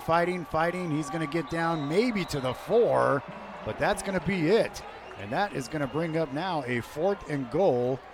If you're the Black Tornado, do you do? Now, this is where before, Chris, we've seen where they haven't gone for the field goal. They've gone for it and a couple times have not gotten it. Yeah, it looks like Cassette's coming onto the field, though. So Danny Cassette coming on for the field goal attempt. Got to be wary of the fake if you're South Medford here. you don't want to get overextended. Pugliano with the hold. Kick is up, and it's good. So the Black Tornado make a field goal, take the lead, 17-13. So a nice drive. A couple of penalties helped them. They made something happen, and the main thing is you capitalize and get points. Yeah, and also I think the Panthers defense will take it anytime they get 3 instead of 7. Oh, yeah. Especially having first and goal from the 5 with Mr. Brad, who's, on the spot, dangerous as can be. I thought the second and goal call from the 4-yard line was a little interesting, throwing the fade to the back corner. Yeah. Considering Carpenter's in at tight end. And he's kind of the big play guy that I have circled in the pass game. So they didn't hand it off to Brad or throw it to Carpenter, and it brought up a third and kind of a weird little down and distance. They went back to Brad. The Panthers defense stiffened, held him to 3, and now just trail 17-14 instead of 21-14. Yeah, exactly. So kind of a win there with the Black Tornado starting in Panther territory. So a good thing for the Black Tornado. They come down, they capitalize, they make it happen. And it's good. So now here we go. Cassette to kick off. Dangerous returner back there. And they're going to kick it to him. They're going to try to hit the end zone, and they do. And they'll take it 1st and 10. So again, as we said, we take a look at the John L. Scott scoreboard here. We're in the second, counting down to halftime. North Medford goes up 17-14. And, as things are laid out, rankings and all of that, this is right where you think this game should be. Yeah, I mean, how it should be is a different story. Yeah, the Panthers, to me, and I think I said it before the game, I don't think that to a man they're as good as North Medford, but they have a lot of heart. Oh, and yeah. You can't measure that. So they're going to come out here and they're going to battle their butt off to defend the crosstown rivalry crown for the last 3 years, and they're out there doing their best. And Torrin Tuttle has kind of led the charge so far. Only down 17-14. I think Bill Singer would have taken that if he would have found this score out with this much time left. Sure. Getting the ball back. Here's Tuttle. He's got some room on the outside. Carpenter just can't get there. He's fast. He's got to be fast to get around Carpenter. No, Torrin Tuttle's extremely fast. He's quick twitched. Has the ability to make people miss. And nice little design there from Coach Singer on first down, able to pick up 6 and stay on schedule here. That's a big deal for South Medford. Got to stay on schedule. Don't get behind the chains. And it keeps your playbook open where it doesn't limit what you can call as a play caller. Brings up a 2nd and 4 now for the Panthers as we approach the 6-minute mark.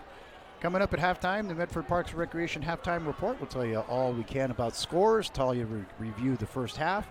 It's been exciting. Scrambling. He's got a lot of room to run. He gets the pass off, and it's going to be out of bounds. Uncatchable coverage out there by Pugliano.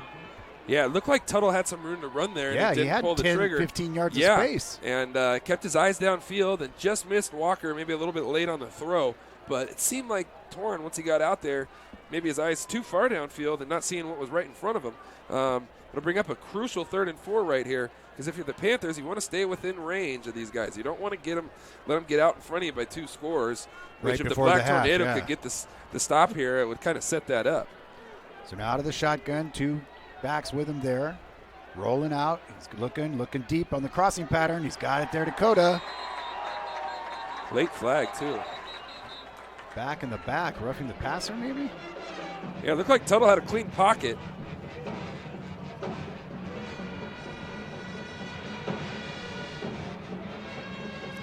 It was a nice job by Tuttle in the pocket, just being able to climb, had some time. Dakota ran a nice route there on the in cut and able to make a nice catch. So we'll see what we got here. The officials are talking about it quite a bit, Demi. A critical call here in the 3rd and 4 situation when the Panthers were able to pick it up. See what we get here from the Looks crew. like they're going to mark it off against South Medford. They are marking something off. Blow to the head. Illegal equipment? Is that an illegal equipment? Oh, he put both hands on his cheeks. Illegal touching. Something like right here. I think it was the center and the defender on him that were really locked in. I think they might have grabbed each other's helmets, or one of them grabbed. Apparently, the South Medford player grabbed the other guy by the helmet, but they were locked in, going hard at it. And I think that's what got. They were the only ones right there in the pocket. Like the Bucks with the horns locked. Yeah. All right. So that is going to drop it now to a 3rd and 9, and looks like we're going to get a timeout. Yeah, South Medford. I think they want some clarification because I think what he's signaling is like an equipment malfunction. Because he put like both hands hands on his cheeks. And And I thought that was like a blow to the head. Yeah, and it's I don't a see our- 5-yard penalty. We have, let's see, grabbing the an face interesting- mask. He's telling the players, get back, let us talk. But they're sitting there and they're saying, get back in the huddle. But I don't see, we have a little chart up here with all the referee calls, and that one's not on there. Yeah, and if it would have been illegal contact to the head, that's a 10 or a 15-yard penalty. It's not a 5-yard penalty. So non-chin strap, non-mouthpiece. if somebody didn't have a chin strap in or a mouthpiece in, I mean, that's kind of like an equipment That's failure? kind of like a ticky-tack thing to be calling in a 3rd and 4 situation. Well, the way football's going, safety first and fun later. Usually they'll give you a warning. So here comes the head referee over to talk to Yeah, the because Panther they want to have sideline. it. They want to have. It's like they want some clarification. He's telling the players, go away. Well, you can see how upset the players are by this call. Right. You know, picking up that big 3rd down conversion. So he's like emphasizing. Chin strap? Well, he's sitting there with his hands like, He went like I this. told the guy again and again and again, and he keeps not fixing it. Yeah, You know, Coach Jason Bauer, who's been on the staff with Bill ever since he got here, looks irate, and Jason doesn't get irate. Right. And it's a loss of down play, too. Yeah. How about that? So Wow. that is going to bring up a 4th and 9. That's penile to have a loss of down on. If that's what it is. We'll have to find out what that is. Because I've never seen that call, and it's not on our chart of penalties. I mean, you would think they would get 3rd down over. There's a high bouncing ball. Going to take a really good roll. It's going to roll all the way down to the 42-yard line, and that's where the Black Tornado will start. Huh. It'll be I'm going to 1st go and ask 10. next door and see what the call was. Yeah, go ask the booth. Go ask what's his name, the PA announcer, because he has a speaker in there. He can hear the ref. Pretty interesting, Chris. I mean, did you see anything? Yeah, I just saw that those two guys were Locking the only up? ones there that were locked up, going hard, but I couldn't see what actually happened. All our eyes were downfield, you know, as the watching pass the play, went downfield. So the Black Tornado will have it 1st and 10. And this time they get it to Batiste, and he gets across the 45 to about the 46. And that is a few yards gain for him. And Still no clarification. no, he didn't get it either, huh? And He he's said got a all speaker. he saw was loss of down. Yeah, it looked but like but equipment malfunction But almost. it's is like what- he was hitting his jowls. And Yeah. it must have been like a chin strap thing or something. And then when he Yeah. was explaining to the coach, it sounded like the way his body motions were like, I told him again and again and again, and he didn't fix it. Right. So now it's 2nd down. Black Tornado. Here's the handoff to Brad. Through Look tackle. out. There he goes. Out. 5, 10, 15 more yards. He's got to be getting close to 200. And, you know, he's trying to etch his name into that record book tonight. He's trying to etch his name into a win. Yeah. Well, I mean, you know what I obviously mean. that, though. too. Yeah. Obviously that, And too. he's a humble kid. I mean, he is team first. He's not all about himself, even though he's packing a big punch. Little pass outside. Jet's dangerous with these balls. Look at him just like making his way, heading down to the layup land. Yeah. No, Jet does a nice job there. Good block out in front of him, too, by Nolan there. Mhm. Did a nice job of a little crack back block. But when Jet gets it in open space, he's tough. The Panthers, I think, would actually be happy with only giving up 6 or 7 there. Right. Just because he is so dangerous with the ball. He's out in the slot now instead of could at be the tight gone. end. Here's Grafton, and then on the other side, oh, there goes Brad back the other way. He says, all right, I'll just go this way. He's untackleable. I mean, really. And look at him. He's mad. He's mad that he tripped. Yeah. Do you see him? He goes, darn. Yeah. No, I mean, he's as impressive as a player as Justin Josephson now going off for the Panthers. It's like Okay. he's banged up a little bit. Justin had a great article today by Chris Henry in the Mail Tribune. That was good. All 5'10", 170 pounds. In I know, man. Playing with all heart, like you said. First team all league as a junior. Yeah. I mean, little guy. There goes Brad again. Oh, Coda. He's met by Coda. They said, we know where you're trying to go. Let's put this guy here. Coda flexing.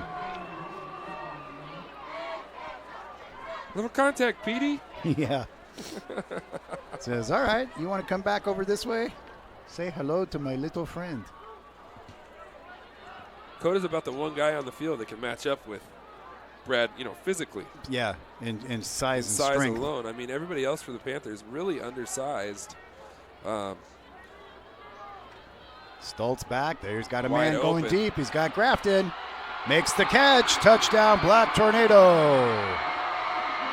What a nice play that is. Little slant go route from Grafton. And Stoltz did a nice job of putting enough air underneath it. Grafton able to run through it for the touchdown for the Black Tornado. Here you see it backing up, launching into the end zone. Grafton gets behind the coverage, makes the catch. And there he is. Brings on Cassette for the point after. Kick is up. Oh, that's going to go sideways. No good. Could that play into things coming down the stretch? Missed extra points. They can kill you. Yeah, you ever had a game lost because of that? 35-33. Yeah. They had a missed extra point. Yep. The Panthers in the state championship lost by a point to Clackamas. Yep. When Jalen Owens got hurt, their kicker, and yep. Didn't have their normal kicker. And North that ended up being Medford the once difference. lost a game to Sheldon because Scott Higgins got hurt Yep. and he couldn't make the kick. Yep. So, No, all those things add up. But like I was talking before today's matchup, Demi, the Panthers got to stay within range. Now 2:11 left here in the second quarter. They get the kickoff to start the second half, so you get the double dip opportunity. Right. But Torrin Tuttle has got to rally this offense right now. They got to get something going. they got 2:11. That's plenty of time for this team to make a John Elway drive. Right. Probably these guys probably don't even remember John Elway. Come on, man. Stanford Cardinal. Oh, I know. Denver Bronco. And now he's a GM. Yeah. Him and John Lynch. Struggling a little bit at that. Yeah. He's a much better quarterback. Him and John Lynch. Oh, John Lynch is happy camper right now with the 49ers. Yeah. They got a squeaker the other day against the Cardinals. Yeah, they did. That was a close ball game. Who's your team? I don't have. Is that weird? I don't have a team. What? Yeah, Bosser gets a chance here. Gets it out nicely to about the 28-yard line. Multiple whistles coming down. I don't see any flags. Just a stop of the clock. Actually, here's the deal, Demi. I root for good quarterback play. So, Okay.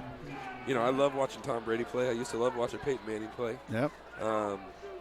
Let's see. Who else Patrick do I really Mahomes, like watching? Aaron yeah, Rodgers. Mahomes is something. I love watching Rodgers. Mahomes is different. Like, he's more of a athlete playing quarterback. Right. Almost just like the drop back guys that got to go out there and rely on throwing the ball and using their brain. Uh-oh. He's got to run. Gets it away. Makes a completion.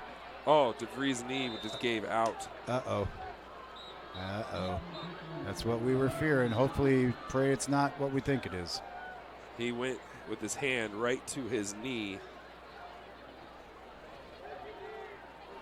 All right, let's take a timeout while they take care of him. We'll be back right after this here on Table Rock Sports. Right back after this. Doctors James Savage and Rajiv Rajagopal are happy to welcome Dr. Brian Clevenger to the Associates for Oral and Maxillofacial Surgery. Their offices in Medford, Grants Pass, and Klamath Falls offers a full scope of services from corrective jaw surgery, wisdom teeth removal, general anesthesia, dental implants, and much more. For more information or to schedule a consultation, call 541-779-3781. That's 541-779-3781. Let's go! At US Cellular, we heard you. You want a wireless plan that works for you. That's why we're giving you unlimited data for just $30 on a network ranked #1 in network quality performance. All that and no hidden fees. That's the best value in wireless. That work for you? US Cellular. Choose fair.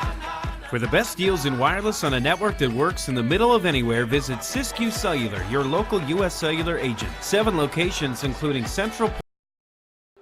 Well, DeVries gets helped off the sideline. Let's hope and pray that things are okay. Yeah, the kid's all heart, man. All heart. Playing on a torn ACL. Yeah. And giving it his all, so you got to respect that. Scrambling again. Henderson after him. Tuttle throws on the run. Ball tipped, looked like, by Carpenter. Yeah, Tuttle's back there running for his life right now. Good pressure there from the Black Tornado defense. And this is a really big third down, Demi. Yeah, if the Black Tornado can hold them here and go in 23-14, that would be very much in their favor coming out in the second half. Well, and even more than that, getting a stop here would allow North to maybe put another drive together where they could go in, up 3 scores. Halftime coming up. Be sure to join us for the PlayMedford.com halftime report, the Parks and Recreation Department. So many things going on in this community. Great for people. Here's the snap. He's rolling left. He's got a receiver making a cut, looking to the outside. Oh, and he takes a giant hit there, and that ball's up for grabs. Oh, it's bouncing around like a pachinko machine, and North Medford has the pick. Wow, that was unbelievable. And Tuttle took a giant hit that time, too, from who else? Devin Brad. Brad on the hit. They had Boster wide open down the sideline. It would have been made a 6. second move and got open. Yeah. And that Boster ball went straight up in the air like a pop fly. Yeah. It would have been 6 down the sideline and unable to get the ball to him as Brad made the tackle. So a big swing of momentum right there. It looked like the Panthers were going to get him down the sideline for 6. Would have cut it to a 2-point game. And now the Black Tornado knocking on the doorstep in Panther territory at the 34-yard line with a chance to go up 3 scores.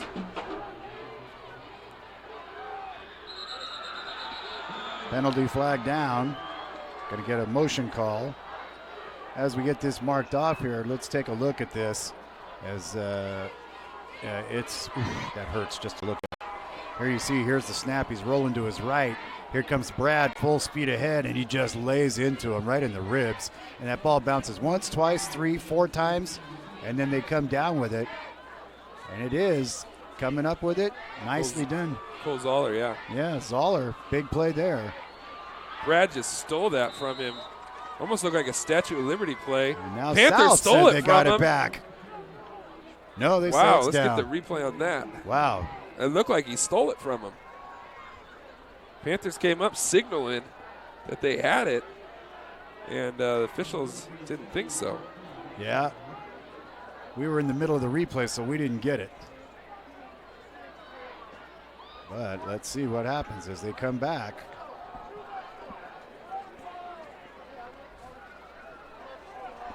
That is going to bring up now 2nd down and 15.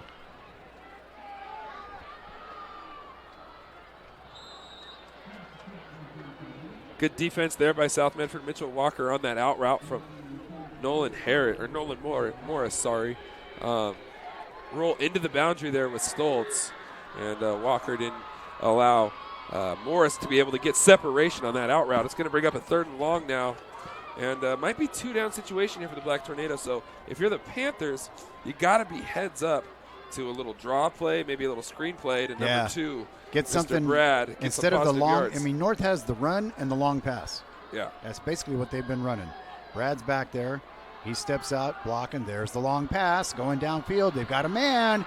Makes the catch. Nolan Morris, touchdown, Black Tornado. Great throw there by Stoltz. Hit Morris right in stride, just a straight go route. So as a quarterback, you practice those in drills where you just run those fly patterns like that. The timing, what's it take to get that kind of timing down? Well, you just have to rep it. You rep it, and you rep it again. Stoltz did a great job there of coming out on time, able to make the throw. Morris was able to run through it, and Black Tornado go up 15. So what the Panthers did want to have happen just happened. They get the extra score, and then they get the ball to start the second half. Looks like we're going to get a critical spot here, Demi, and the reason why is Black Tornado missed the extra point the last time they scored the touchdown. Yep. So if you go ahead and kick the extra point here, still a 2-possession game. Does Steve Turner risk, not getting the 2-point conversion, leaving it a 15-point game? Or do you go ahead and take the extra point where then you're up 2 scores and 2 2-point conversions? This early in the game, I'd say take the point. Right. You know, you don't want to leave a point off the board because you already missed one. Right. Just go for the normal basic, but it looks like they're going to come out with the offense. Try to make it a 3-possession game. That's going to be kind tough. Of a risk and reward thing here. But when you got number 2, it makes it a lot easier as a coach to say, okay, let's go for it. We'll have to wait and see. Again, you can check out tonight's highlights on Friday Night Football, KTVL Channel 10. I have a feeling they're throwing it to 24. Back in the corner. He's got it. It's good. And that's a huge play. And what they did is they lined up Carpenter at the tight end, and then they shifted him out to the far receiver. They went right at Mitchell Walker on a little fade ball there to the back pylon. Jet Carpenter able to go up and make the play, high point the football. Black Tornado now lead 31-14, right back on, you know, and got something going now. Have outscored them 24-0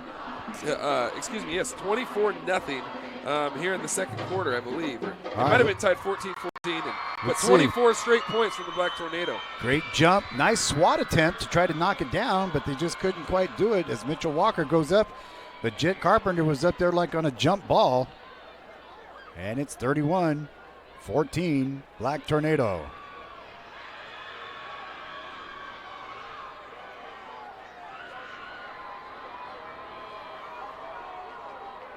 Unbelievable.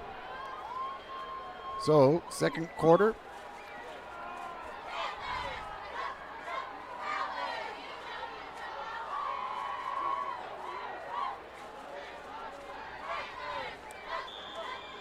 Here's Cassette to kick it off now. Not exactly a deep kick. Going to have a chance for a run back from the 6. He's out to the 10, the 15, the 20.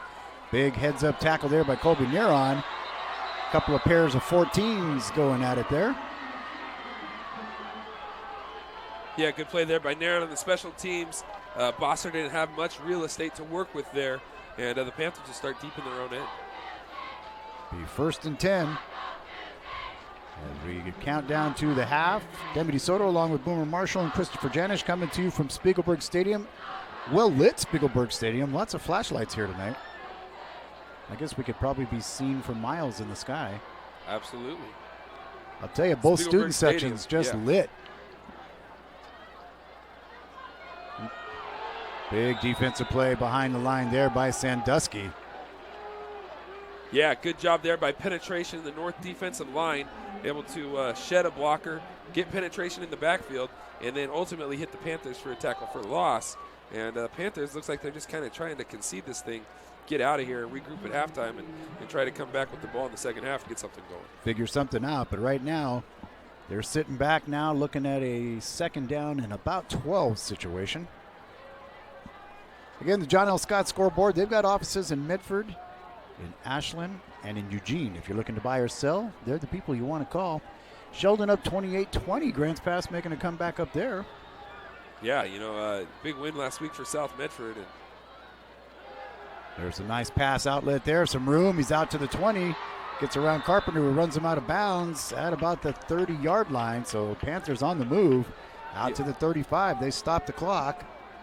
Senior Isaac Dillon, who started the year as a starting tailback, now is kind of with the injury to Mr. Joe, Carson Joe, the sophomore fullback, the last play of the game last week. That was tough. Injured the shoulder.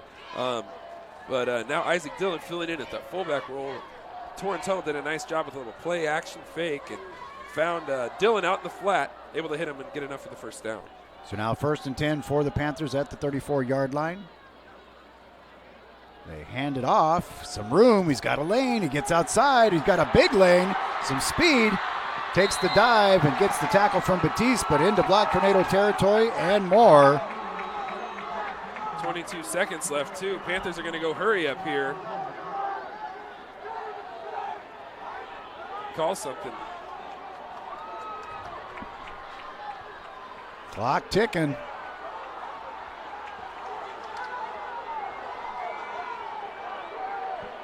They got enough time to not get a penalty, but boy, they're wasting the clock. They may just put themselves to only getting one play.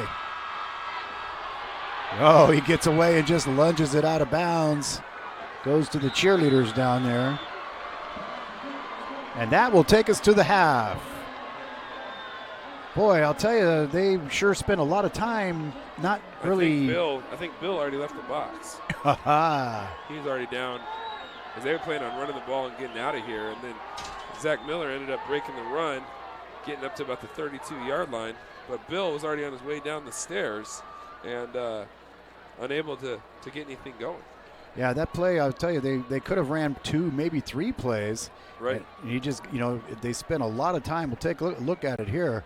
They come to the line. They're standing there. They're moving people around. They're saying, okay, let's get you over here. He's looking to the sideline like he's wanting to call. He clapped his hands, gets it, and then all of a sudden had to run for his life. Look at that. He's got 3 defenders coming at him, and then finally just flings it out of bounds, and the clock runs out. Yeah. Not a lot to do there if your head coach, offensive coordinator isn't in the box telling you what to do, if he's your play caller.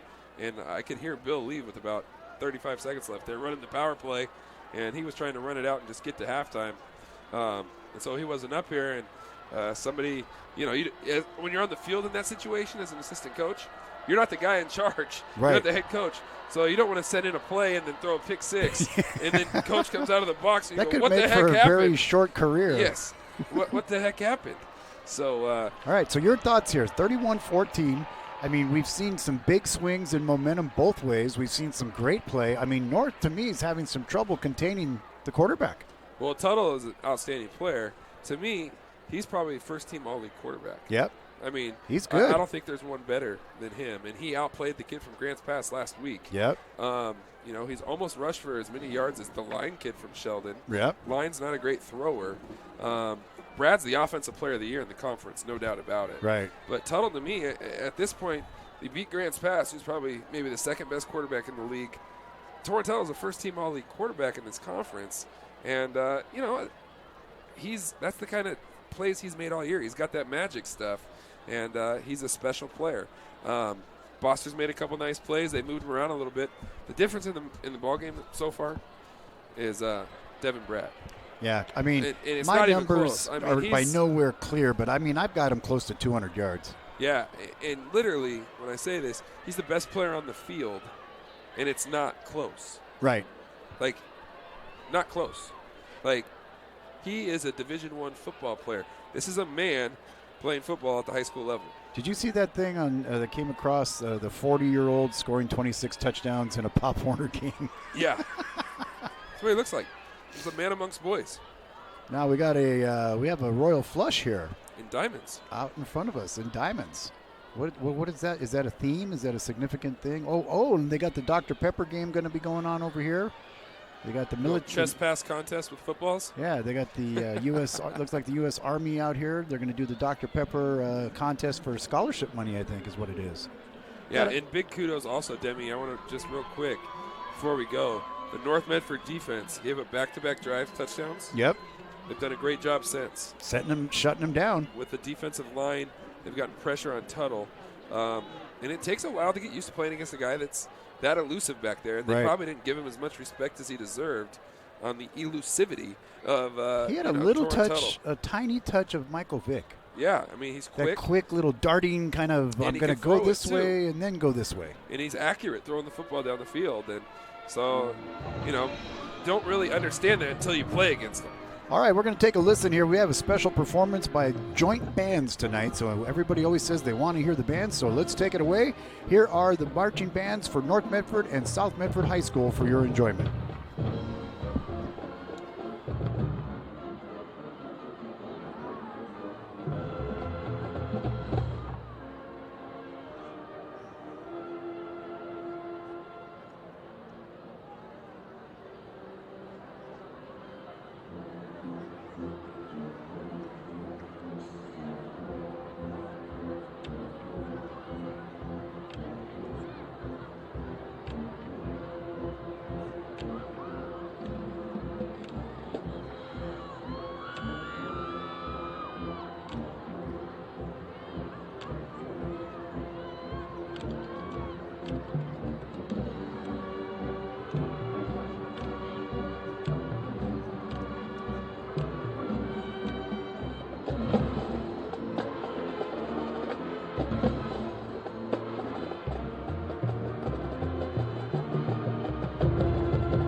South Medford High School marching bands performing for you here tonight. We wanted to show them in all their glory. Those guys worked hard all week together here at Spiegelberg Stadium, and just a great performance by them at the half. We'll come back. We'll give you some talking about what's happening, schedules for tomorrow, and all of that when we come back. The 34th annual Black and Blue game right here on Table Rock Sports. North Medford leads it 31-14. We're back after this. Stay with us.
Couple of folks trying to win $1,000 here on the big contest. They're going head to head there, trying to make it into the Dr. Pepper can.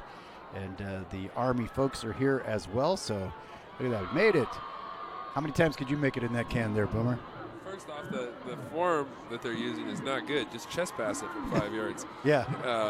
You can make every one of them like that. But no, they're having fun down there. Hopefully, I think they both get something, don't they? Yeah, they both get some prize, but I think the winner gets $1,000, don't they? $1,000. I don't know. I don't know. It's something. I think it's like 1,000, and the other person gets like 500. They got a really big check out there. And that's scholarship money. It's not cash money that they take home, just to clarify. It goes into like a 5-0, whatever it is, KEO kind of college savings fund. Right. Get them started.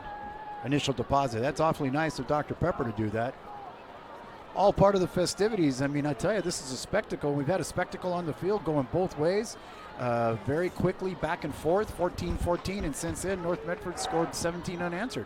And I'll tell you, this actually scored 24 that's unanswered. true. And the two big plays to me that are the difference in the game, North ties it up. It's the kickoff that hits the Panthers. Yeah. They get the ball back, able to go down and get some more points. And then the turnover when they're at the end, down 24-14 is South Medford. They have Boss running out and up down the sideline, only down 9 at that point. It looked like Tuttle was going to be able to hit him.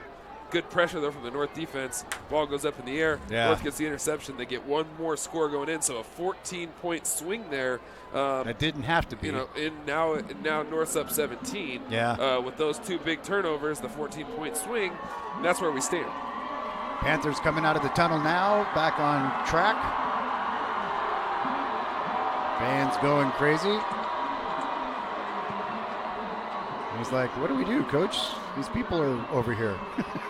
They normally go to the goal line to warm up. Right? It's like, hey, Dr. Pepper. Yeah. You guys going to pour us Dr. Pepper? You're going to give us some of those big checks? Yeah. Here comes Bill back across the field. Panthers got off to a great start. It was the kind of start that Coach Bill Singler wanted. You said they needed to start fast. Yeah, they did.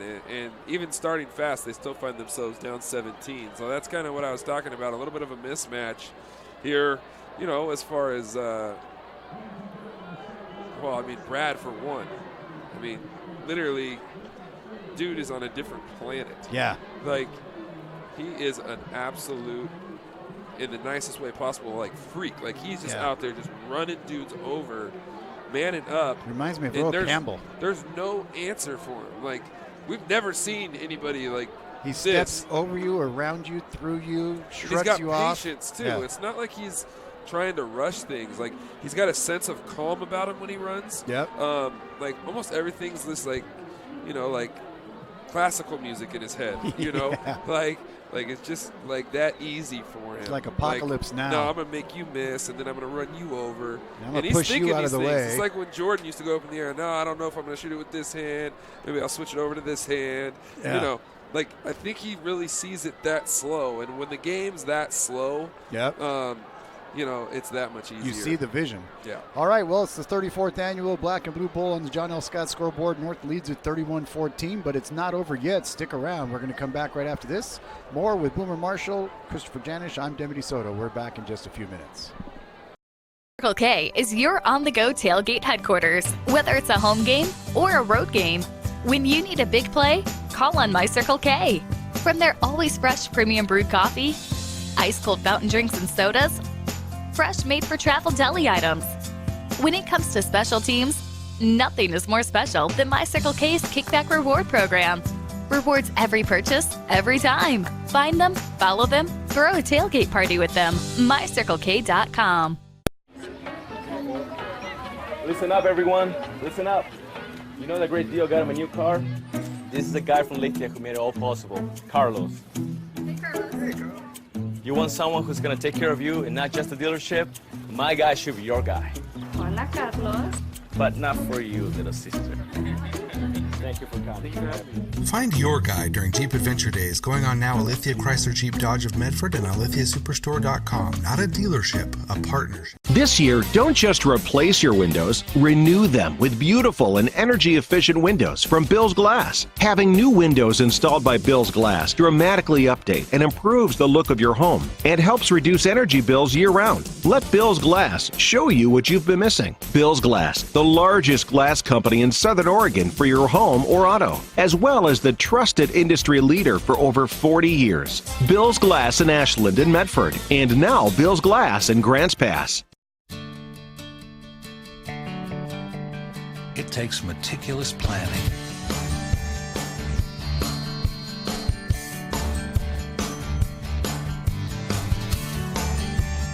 continuous monitoring, and forward thinking to deliver the perfect 3-egg omelet.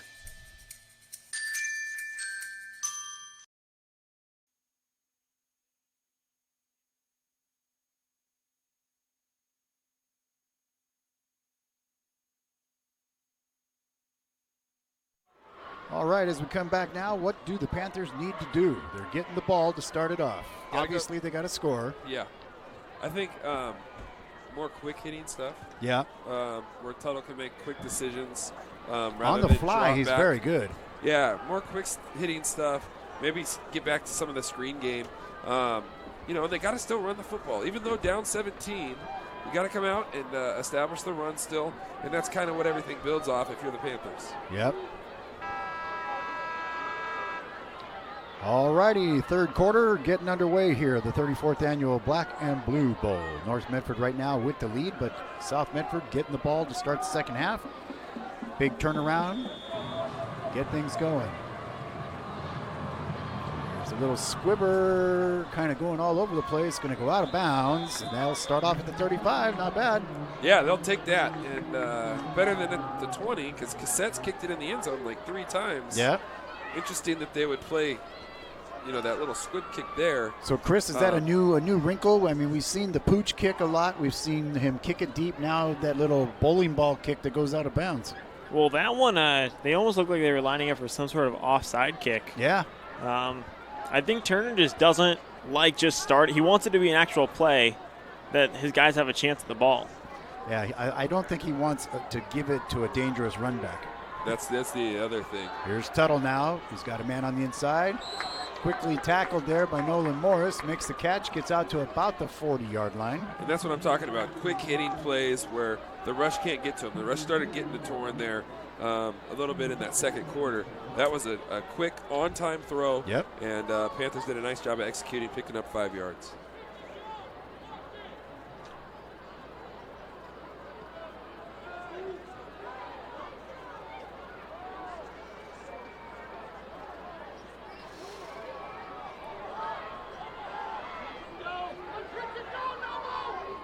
Warning them next door of a hitch and go. There's the pass out to the outside. Nice catch. Beautiful catch there. Wow. And that's what I'm talking about. Another quick rhythm throw. Yep. Where the rush can't get to you, on time, And good route there by Boster. Good protection up front. Torrin Tuttle. Good focus on the that ball. Third step, and boom, fired it, and able to get a first down. And South Medford kind of answering the bell here to start the third quarter. And continues to count down on the clock here. We're in the third quarter on the John L. Scott scoreboard, 31-14. South Medford with the ball right at midfield in front of us. Beautiful view for you there. There goes the blitz by Henderson. Got to make a quick throw, and he gets it off to Boster. Boster straight ahead, brought down by Baptiste. And that's the other thing I talked about was the screen game, and there you see it. So they come out, they go 2 quick throws, get the Black Tornado to blitz to them, and then they go back to their screen game. Boster, a little tunnel screen. Offensive line got out in front, able to pick up 9 there, and brings up a second and very short here for South Medford, trying to find some rhythm again here like they had in the first quarter. Well, they've got a very quick rhythm, very fast pace. They've been moving the chains very quickly here. They're on the left hash mark, two receivers up on top, 2 down below. Looking. He's going to have to roll. He's got a little room. Going to start scrambling, and he gets brought down behind. Nice job there by Kioran. Yeah, Tanner, he's been all over the place tonight. He's made a lot of big plays in the backfield and able to drop the Panthers there for a loss of 2, which will bring up a significant third down here early in this third quarter. Panthers really need to convert here on third down, so it doesn't go to fourth. Big play here, probably the biggest play of the ball game so far. So as it is, it's third down and 3.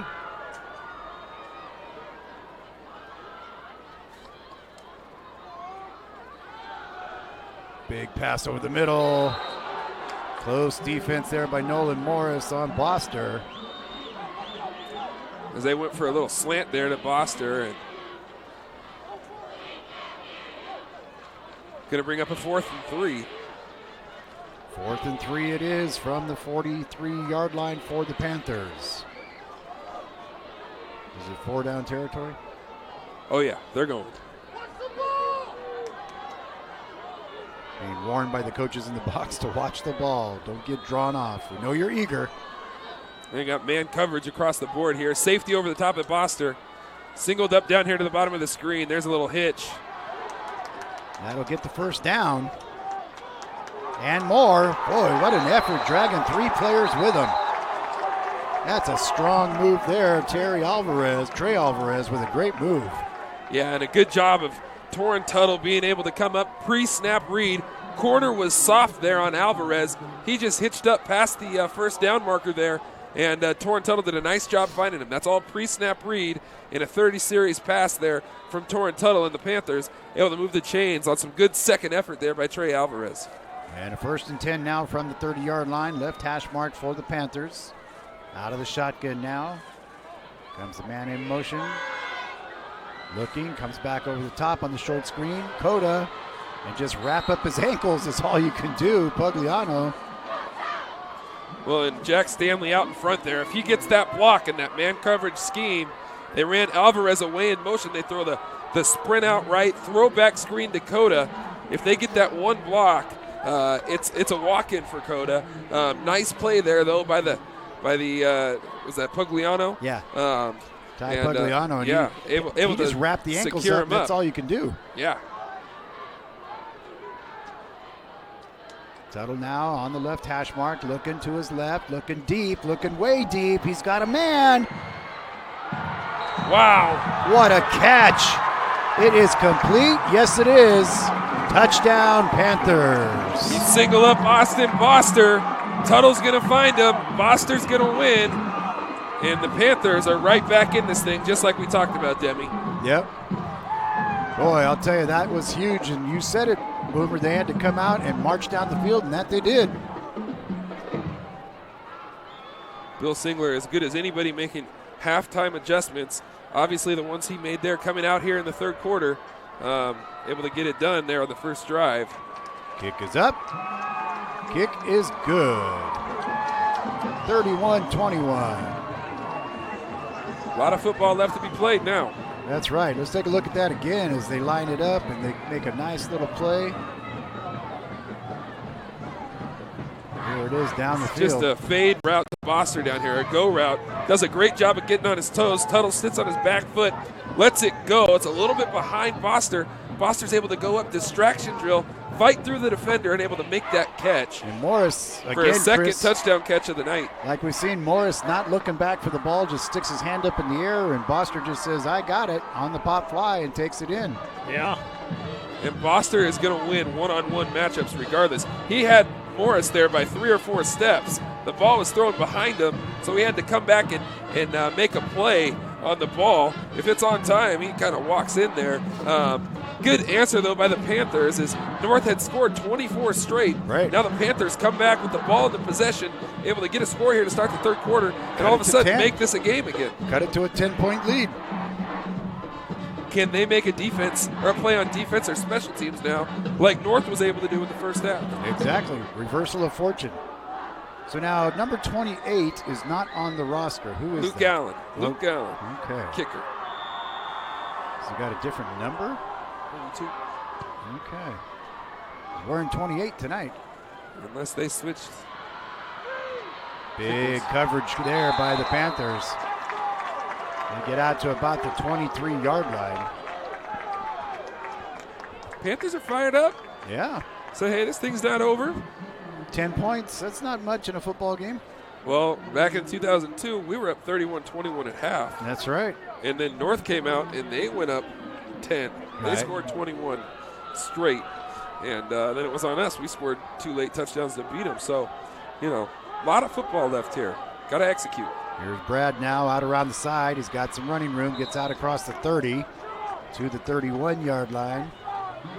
And it's going to be a pickup of about 7. Again, my number's nowhere near accurate, but at least 200 yards. Yeah, Devin Brad, a handful. And I think if you're the Panthers, you're going to be seeing a lot of him here in the second half.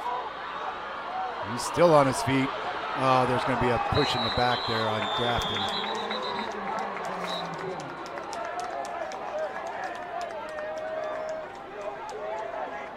Grafton just kind of got a little handsy there.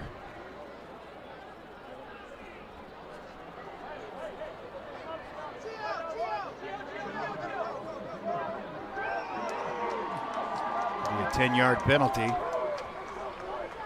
Still second and very short, though, Demi. So not a lot hurt there. Obviously, you'd love to pick up the first down. But second and less than 5, still a good position for the Black Tornado. Grant up over Lincoln now, 32-6. John Beck and Grant doing great these days. You got Cascade all over St. Mary's, 42-7. Brad now draw up the middle. He's got some room. He's got another block out across the 40, 45, 50. Down inside Panther territory to the 46-yard line. A first down and more. Looked like there was a little late taunt there from Brad. Yeah, 25-yard like he was rocking gain. the baby or something. And we're going to get probably a personal foul, but that's after the run. Still be a first down.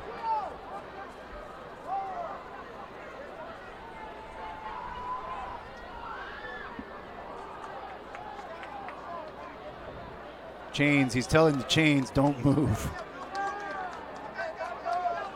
He's like, do me a favor, don't move until I signal you to move. Yeah, very simple.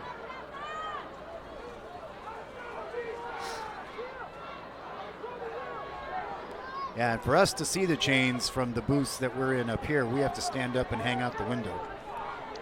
Never fun. It's like doing Pilates. So it moves it back to the 39-yard line. Unsportsmanlike conduct against the Black Tornado. Second one of the night. Yeah. Of that call.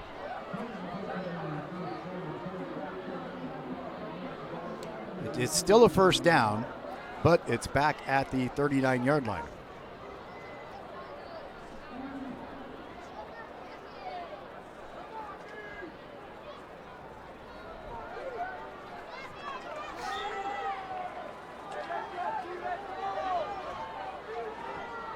All right, so first down. This time it's Baptiste across the 40 to the 41. Yeah, it looks like Devin Brad came out there, coach had a little word with him. Yeah. After the taunting penalty. Yeah. And he's like, Baptiste you're in the smarter than lineup. that. Yeah. Not a time to get selfish. And obviously he's been outstanding. His play speaks for itself. Yep. He doesn't have to do any talking about that. Pass outside. There's Carpenter out across the 50. There he goes. The racehorse is off and running.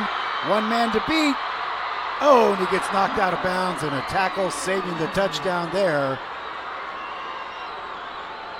No flags. Great effort there by Jet Carpenter as Stoltz threw a little bubble out to him, and good block out in front, made a man miss, and then, like you said, off to the races, Demi, and first and goal inside the 5 now. Yeah, you saw that versatility that he's got. It will be first and goal for the Black Tornado. Ball's at the 3. Here's the high snap.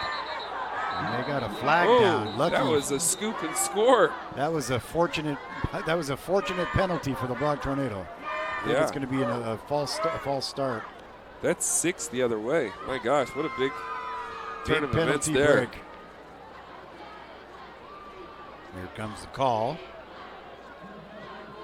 False start, saving probably a scoop and score.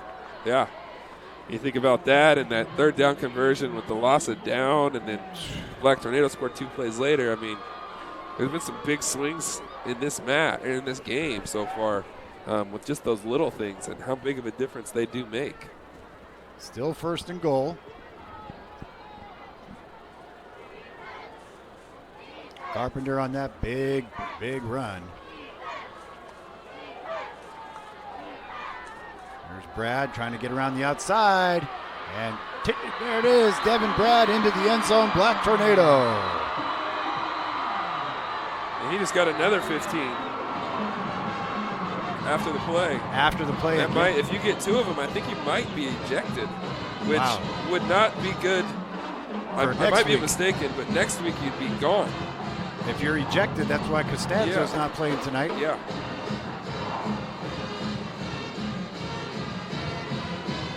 And it was down around the corner, so I don't think we could see it. Oh, no, you can see him right here at the end, right there. He gets up, and he starts dancing. Put it here. He gets there. Watch him get up and start dancing right there. Yep, that'll get it. I think he's ejected. I think Jerry Eklund just said he's ejected. Wow. And that's been their team today. I mean, over 200 and something yards. Brad has just left the building. They're going to talk to Coach Turner to explain. You can't get 2 unsportsmanlike penalties, and he did in 1 drive. And that's an ejection not only for this week, but next week. As well, which will be the playoffs. Yeah, first round of the playoffs, which would be at home. And you're talking about one of the best players in the state letting the motions get the best of him.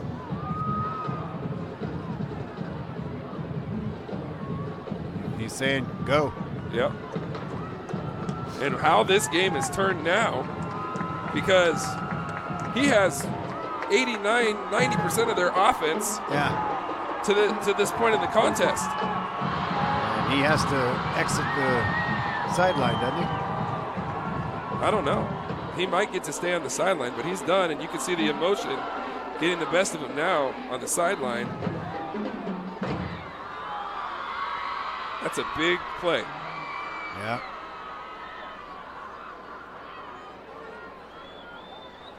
Well, North Medford gets the lead 37-21 here in the third, but a bigger picture is the loss of Mr. Brad not only tonight, but if that's true to course, and I think that's what they're explaining, is if you 2 unsportsmanlike penalties in a game, you're ejected, you're not playing next week. Yeah, it's this week and next week. Just like Costanzo. Yeah. Costanzo was ejected last week and did not get to play tonight.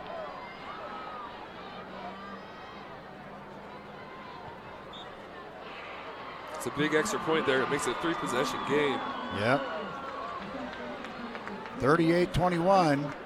We're going to take a quick break. We'll be back right after this. On the John L. Scott scoreboard, it's 38-21 here in the third period. Stay with us, folks. 1991, Medford area residents have looked to Eye Care Associates of Southern Oregon for vision care for the whole family. Specializing in optometry for adults and children, ECA uses state-of-the-art diagnostic tools to scan for health risks and get your prescription just right. Get your students a comprehensive vision check to ensure they have their best chance to learn and succeed. And look good while you see well. Specialists in our optical boutique have extensive styles on hand or can special order. We hope to see your family at Eye Care Associates of Southern Oregon. Visit Eye Care.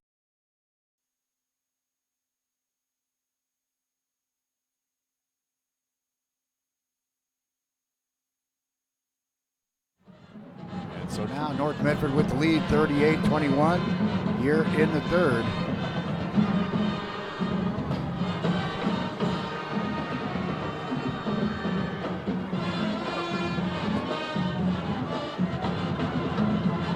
It's just interesting. You know, the Black Tornado up 17, but just lost, probably the Southwest Conference Player of the Year in Devin Brad for the remainder of this game and next week's game being ejected. Yep. And the Panthers now down 17, came out and scored. North answered, but they've got to be feeling a little bit of confidence knowing that Two's not playing because, shoot, he's got 250 yards, probably other 350 yards of offense. Yeah, total yards and everything he did. Yeah.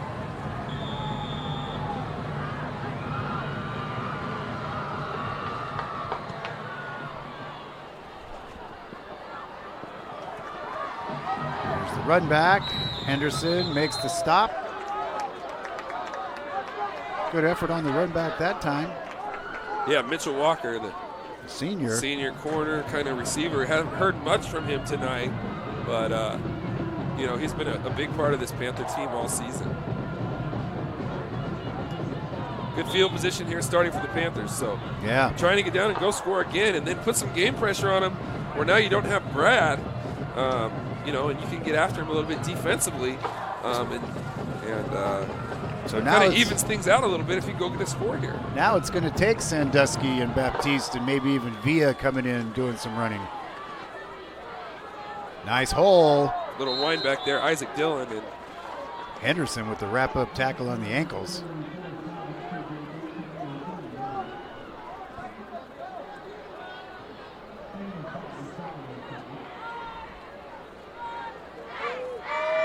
Good job on first down there by South Medford, able to get 5, bring up a 2nd and 5. Got to go down and get a score here for South. Down 17, only about halfway through the third quarter. Got to go get a score and put some more pressure on the Black Tornado. And that's what you said they had to do to open the half, and they did. Oh, nice move there on the backside by Bosner to spin away from Nolan Morris. Yeah, and that's just a big-time route by Bosner. Tuttle kind of thrown into some traffic there, but threw his guy open, working to the shoulder that was away from the defender. And Bosser able to kind of spin, make the catch, and get some yak yards and pick up the first down. Tuttle now on the left hash mark, looking to his right. Going to have to move and scramble. He's got some room. Gets around Carpenter, gets around Nolan Morris. Those are the kind of plays Torrin makes. Nolan Morris he got around. Carpenter's on the other side. Yeah. Tuttle's just dynamic with his feet and very elusive and able to turn what we called last week chicken salad chicken crab into chicken salad. He's got a little Johnny football in him. He does. Little mess up on the mesh there. Tuttle kind of bobbled the snap, I saw Demi, and kind of messed up on the stop. Kind of messed up the mesh. Looked like the Panthers had something there in the run game, but unable to get much out of it. So a little bit of a mishap there in the run game. Cascade up now 42-7 over St. Mary's. Grant up 39-6 over Lincoln.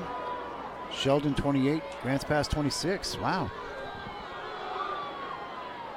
And that carry going to get inside the 30 and a first down for the Panthers. Old-fashioned shootout here at Spiegelberg Stadium, huh, Demi? I tell you, I like this kind of action. It's fun to watch. Fans are all jacked. Reminds you a little bit of 2002. Yeah. Gonna play. Panthers are gonna need to score 45 again to win it. Yeah, pretty much. I mean, 42 might work if they pitch a shutout the rest of the way, but it's a game of swings, that's for sure.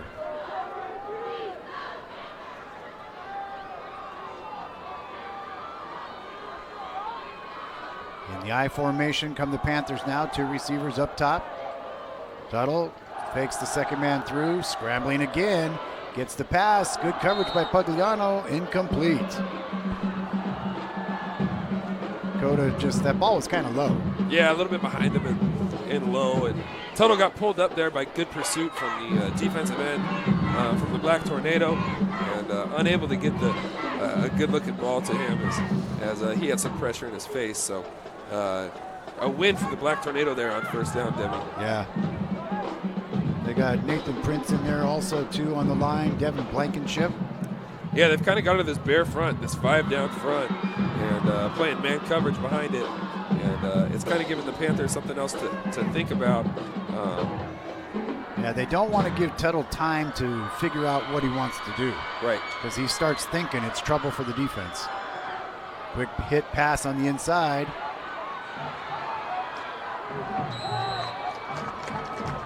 Trey Alvarez again, big catch, great second effort. Just hitching up there about 5 yards, and Tuttle does a nice job finding him. Alvarez able to pick up about 4 more after the catch, and that's going to bring up a third and really short for the Panthers. 2:42 to go and counting here in the third period. Glad to have you with us, Table Rock Sports, bringing you this production. All kinds of soccer and volleyball tomorrow. Table Rock Sports working with the NFHS. Check it out. It'll be on NFHSnetwork.com. Big run there. Panthers now getting pushed at the point of attack. And if you're head coach Bill Singler, I think you stay with that right now. Maybe even hurry up. Get him while the Black Tornado can't sub. Now they are subbing. Here it comes in. Bringing in some big boys up front. Here comes the beef. Yeah. It's like Arby's. We have the meats. And they mean it, yeah. They mean it when they bring in Levi Griffin. He's a big kid. I bet Levi can do some work down at Arby's. Yeah, I bet you. Yeah. All right, they've got 3 up on top now. Single back formation. Give it to him. And the tackle made down at the 11-yard line as Blankenship wraps him up. Isaac Dillon again, the senior running back who battled the knee injury earlier in the year, and it's just really been running back by committee all year for the Panthers. I mean, Tuttle's the leading rusher coming into tonight's game. Yeah. It doesn't nearly have the carries that some of the others have, but it's pretty evenly distributed through about 8 different guys. Now he's running. He's got a man open. Oh, and the pick is made. And he's off to the races. All he has to do is get by one guy coming from behind, and he returns it all the way back to the 42-yard line. What a pick there and running by Pugliano. Yeah, Luke Pugliano did a nice job stepping in front of that slant. Torrance Tuttle just threw it off his back foot. Good pressure from the defensive line. North Medford able to get the interception, and that could be the telling play in this whole thing. We'll see how North offensively gets going now without the likes of Brad, but the Panthers go in there, it's a whole different ball game, and there's actually some game pressure on the Black Tornado. Now they can just kind of, roll with the punches, so to say. Yeah. Good job by Pugliano stepping in front.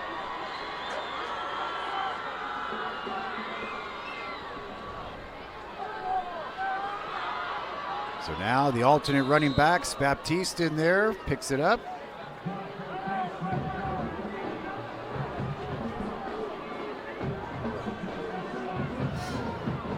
So they've got him in there. Danny Cassette's in there. Let's see who they bring in. They got some people shuffling in and out now. Going with some different schemes. Stoltz still in at quarterback. They haven't brought in Colby Neron yet. They've been alternating quarterbacks every so often. Sandusky in now in the up fullback position. They get it to Baptiste again, trying to get around the outside. He's got some room inside the 30. Brought down there on the outside by Liam Stedman. Yeah, good job there by Baptiste running to daylight. Good job by the offensive line. That little student body toss downhill right. And I think that's going to take us to the end of the quarter, huh, Debbie? I do believe so. That is going to wrap it up as we take a look at the John L. Scott scoreboard. It is 38-21, the big interception and run back, and just North Medford with a whole new hope after the loss of Brad. We'll take a break. We'll come back after this. Stay with us on Table Rock Sports. You're watching coverage of Black Tornado, South Medford Panther football right here. Doctors James Savage and Rajiv Rajagopal are happy to welcome Dr. Brian Clevenger to the Associates for Oral and Maxillofacial Surgery. Their offices in Medford, Grants Pass, and Klamath Falls offers a full scope of services from corrective jaw surgery, wisdom teeth removal, general anesthesia, dental implants, and much more. For more information or to schedule a consultation, call 541-779-3781. That's 541-779-3781. Let's go! At US Cellular, we heard you. You want a wireless plan that works for you. That's why we're giving you unlimited data for just $30 on a network ranked #1 in network quality performance. All that and no hidden fees. That's the best value in wireless. That work for you? US Cellular. Choose fair. For the best deals in wireless on a network that works in the middle of anywhere, visit Siskiyou Cellular, your local US Cellular agent. 7 locations, including Central.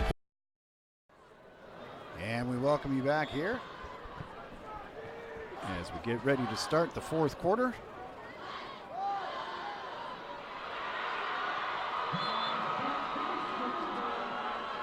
Josh Baptiste with a nice carry.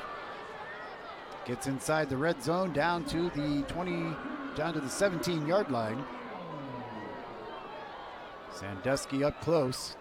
They just keep giving it to Baptiste, and there he goes with a couple moves inside down to the 10.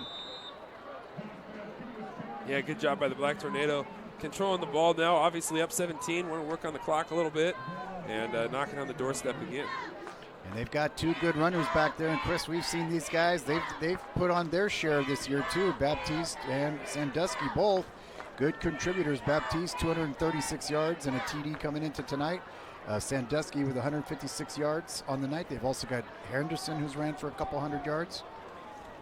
Yeah, the big one to me, though, is the total carries. Brad's got 159. Next closest is 38. Yeah. So they have a bell cow, and that's Devin Brad. All right, we're going to get a timeout as we hear next door. North Medford will call a timeout. A flag went in the end zone. They did give them the timeout. They're going to wave off the flag. Yeah, they did wave. I mean, they were saying we're not going to make it. All right, so a timeout on the field. We'll take one too. We'll be back after this. Stay with us.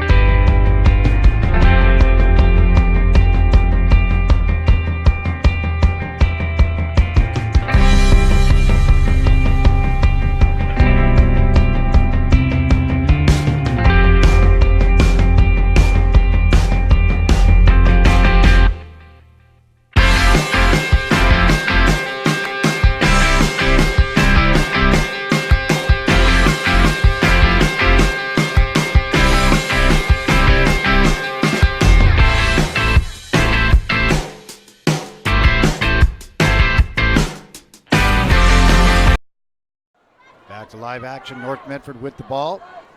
I formation, Sandusky and Baptiste. Stoltz. Baptiste gets it down to the 5. Yeah. Baptiste running hard behind that offensive line, doing a good job in front of him. Fullback leading up. Little power play downhill, and Josh Baptiste getting vertical, picking up about 5. Good hard running. Approaching the 10-minute mark in the game here. 38-21. North Medford with the ball at the 5-yard line.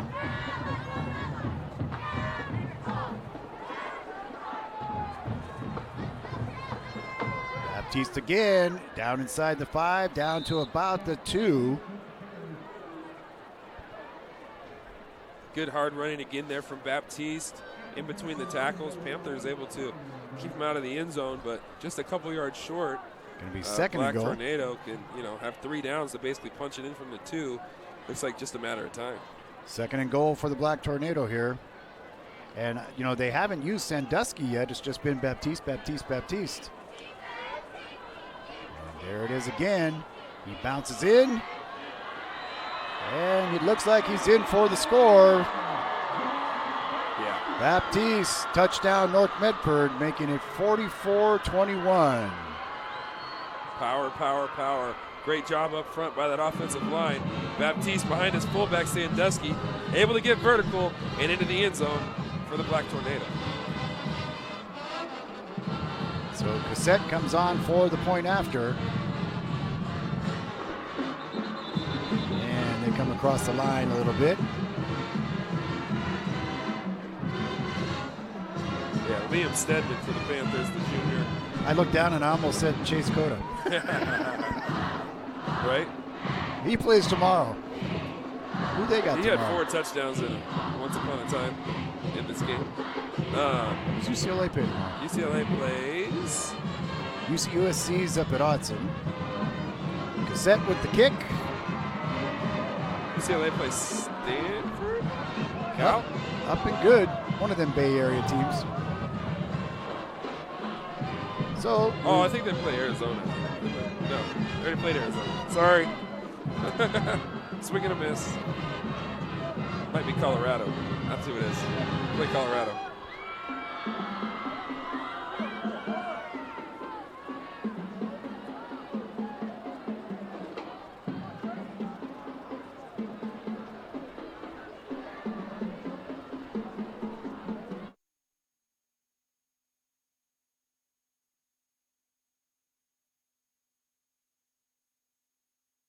Okay. That's new.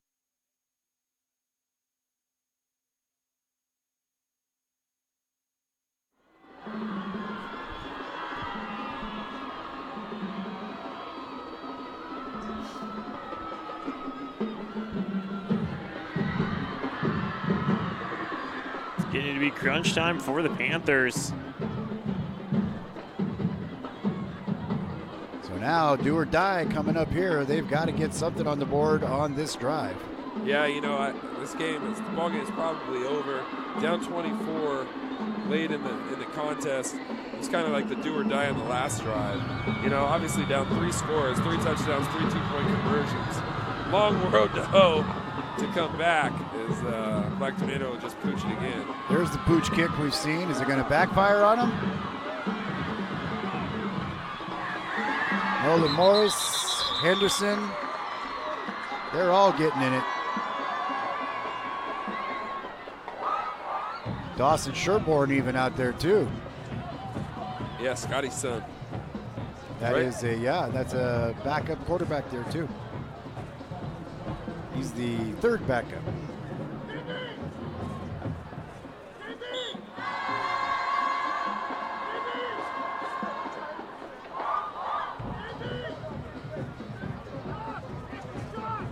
So if you're the Panthers, you just can't go out. You don't go out and look at the scoreboard. You just go out and try to execute, go score on this drive. Yeah. And that's all you can do. They're going to have a playoff game next week.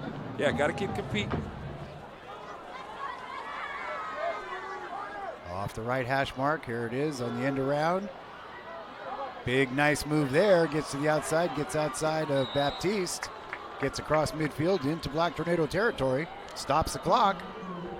Now, the Panthers have done a lot of positive things tonight offensively. Obviously, you think about the 2 interceptions, the mistakes, and then the 1 mistake in the kicking game. Yep. That's 3 turnovers, basically, that the Black Tornado have benefited from in a 3-score game. So it's kind of the team that makes the least mistakes, has a better chance to win. And when you're -3 in the turnover battle, as the Panthers are, it's tough to win a game like this against a team that's probably, outclasses you talent-wise. Yeah. He's scrambling. got to get rid of it. He's got a man open. Oh, just over the outreached arms there. Penalty flag down at midfield. Yeah, that came in before the pass was released. Looked like it might have been holding or something like that. A little confirmation here from the stripes. Still close. Sheldon 35, Grants Pass 32. Wow. That's amazing. Good for the Cavemen. Jonathan Kerman on the call up at Grants Pass. Crater with the big win tonight over Churchill.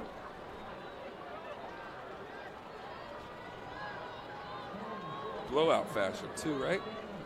Yeah, last we saw it was 42-0. Yeah.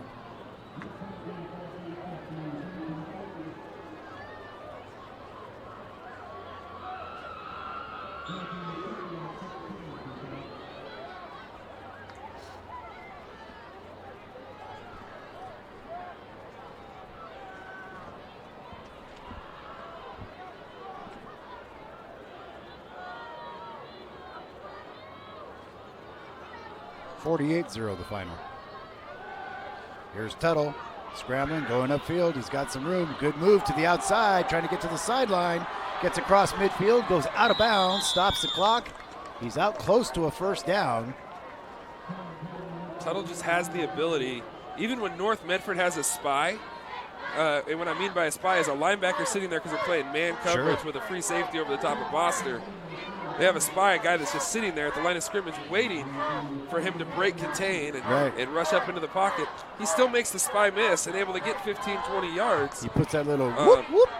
And great little piece of running there by the senior quarterback for the Panthers. It's close to a first down. I just think just short, huh, Debbie? Yeah, but the chains moved. I mean, it's weird.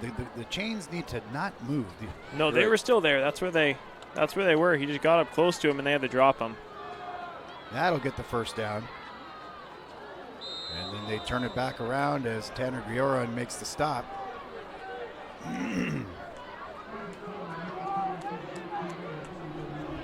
Grant up over Lincoln, 39-13.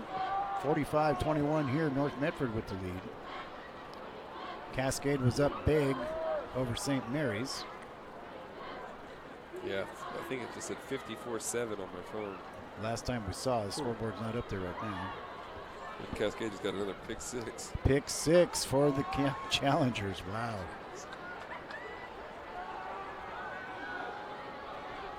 Again, a lot of pressure coming up. Blankenship in there, Sandusky in there for the stop. Yeah, nowhere really to go there for Tuttle as the pocket kind of collapsed around him. Didn't have a lane to kind of step up into. Credit the Black Tornado Rush there as they closed that pocket down, condensed it, and then ultimately came away with the tackle. On the pick six for Cascade, 60-7 now.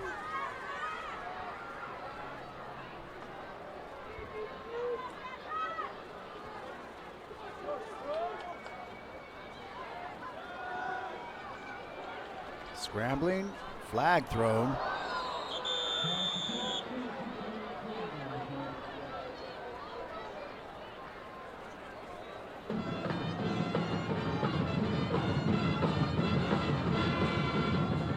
.7:12 to go in this game, the 34th annual Black and Blue contest between North Medford and South Medford.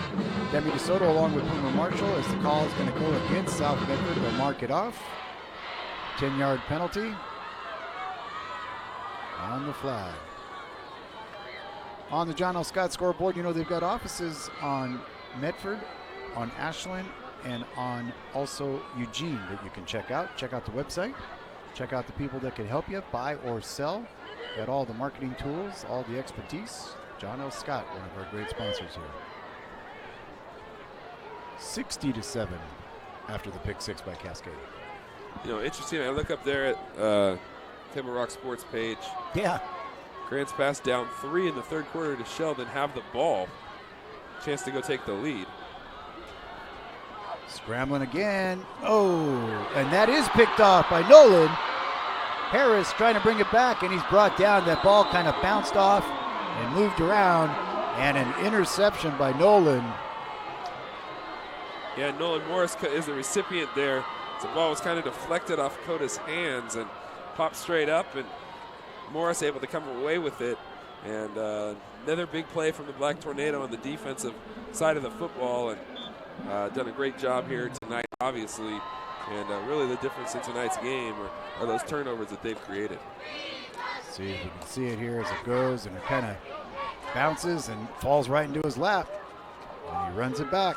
Back to live action now. Stoltz, 3 receivers up top. They got to start figuring out what they're going to do without Brad. They're going to go deep.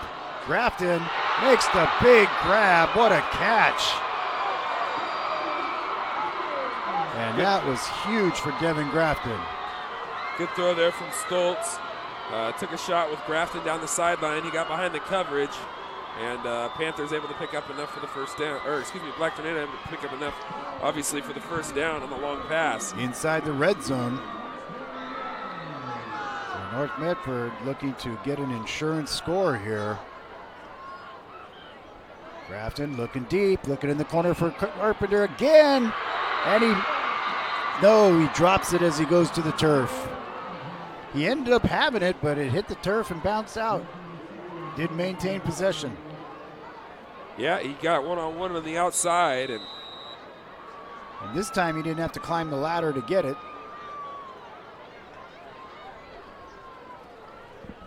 Timeout on the field. And timeout being called by the Black Tornado. So as we stay here, we'll tell you about some of the things coming up. Friday Night Football coming up tonight at 11:10. Be sure to check that out. You know, we'd like to thank you for watching live high school sports coverage on TableRockSports.net. It's all made possible by our outstanding sponsors, including our title sponsor, the Lithia Superstore on Crater Lake Highway, and General Manager Jason Lawrence. We'd like to thank him. You can browse online at lithiasuperstore.com and then come in, work with their outstanding staff, say hi, thank Jason Lawrence if you get a chance. Our title sponsor, Lithia Superstore. You know, join up with Table Rock Sports and the NFHS Network for fall playoffs ahead. And when I say ahead, I mean tomorrow. Yeah, that'll be happening. You know, 1 month single $9.95 pass gets you your access to all of the local teams' championships. We've got, we've got 1 volleyball and 3 soccer games tomorrow. Yep, I think so. And so you go to Table Rock Sports, that'll take you to the NFHS. You sign up, it's a $9.95 pass. You can watch all the football playoffs. You can watch it from all across the country. Literally, you could watch probably 200 to 300 games. Yeah, the world. All about you that. Watch it from China if you want. That's right. Table Rock Sports and NFHS providing you the OSAA playoffs. Delay there to Baptiste, trying to get away. Look at him fight inside down to the 10.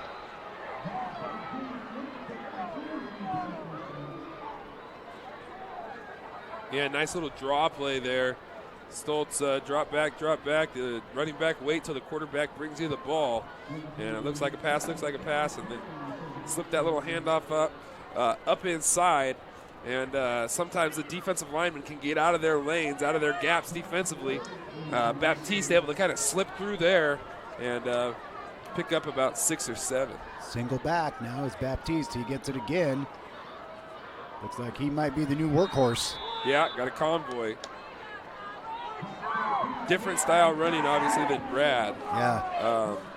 Little smaller frame. Yeah. He has that kind of Rocky Blyer look. Yeah. You remember Rocky Blyer? No. Pittsburgh Steelers? No. The interesting thing with Baptiste is that he runs more through people than Brad does. Yeah. Brad will go around someone or they'll get their hands on and then he'll run past them. Baptiste is going right through him. He just squirts. It just goes boom. Counting down now. Under 6 minutes to play in the game. Little pitch back there coming to Jet. Fumble. Looked like the ball was out. Yeah, maybe he fell fell on back it. on top of it. Yeah, I think he fell on his own fumble if he did let go of it. He got inside the 5, down to the 2. And that is going to be 2nd and goal. Here comes in a couple other people now this time. You got Sandusky coming in. You got Morris going out. Got the power package coming in. Got the fullback coming in. Fullback, tight end. The bus. Or the Dus. Yeah. The Sandusky. He's the up back. Back to Baptiste, following the block, into the end zone. Touchdown, Black Tornado.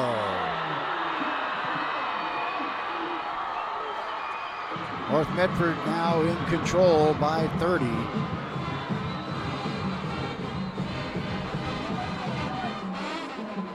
Great little job there, a little ISO play downhill. Sandusky led the way, right behind his big offensive line. Baptiste able to lunge, get in the end zone, and the Black Tornado will have taken control. It's all Black Tornado. And the point after is good. There you go. We have little humans up here. Are these your little humans? Oh, hi. You know you have like little freckles all over? Okay. Athletic Director Patrick Grady up here with his kid and checking out the scenery. It's 52-21 as North Medford takes the lead in the 34th annual Black and Blue game. So they're checking it all out, having a good time coming up here. The North Medford fans, band and student section having a good time. So were you ever on the other end of a blowout? I was. The first time I played was the year 2000. Kevin Foreman, Phil Ouellette, they played in the state championship that year. Yeah. And that was the year that we went 5-4. The 2 years before that, we hadn't won a game. When I was a freshman and an 8th grader. Those were Bill's first 2 years. We lost to them 40, I think it was 40-7. Might have been 40-6. It's in our book. It says 45-0. That's not right. We scored a touchdown on the last play of the game. Consult B.G. Gould. Yeah. Let's check the other book. Where's the other book? Let's check the other book here and see what we got. We have 2 books. Check our 2 books here. That one says 45-0 too, but I know we scored on the last play of the game. Okay. Because I said that's setting the tone for the next year. Okay, that you came back, yeah. Yeah. Next year we lost 31-28 and then lost the vaunted coin toss. Oh, yeah, I remember when we that. were 7-2, ranked 8th in the state, and didn't get to go to the He playoffs. is quick. Gets out of bounds.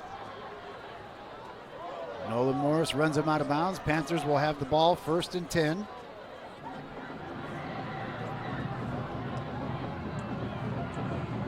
Tuttle going to jog back out there. I thought maybe Daniel Phillips, the backup, might Give him a chance to do something there. Yeah.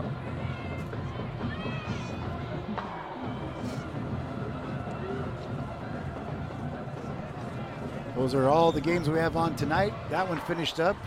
It was Crater demolishing Churchill. And then Cascade is 61-7 over St. Mary's. Grant over Lincoln. That's the Grant's past game, which is close with Sheldon. 35-32. Yeah, that's what it was.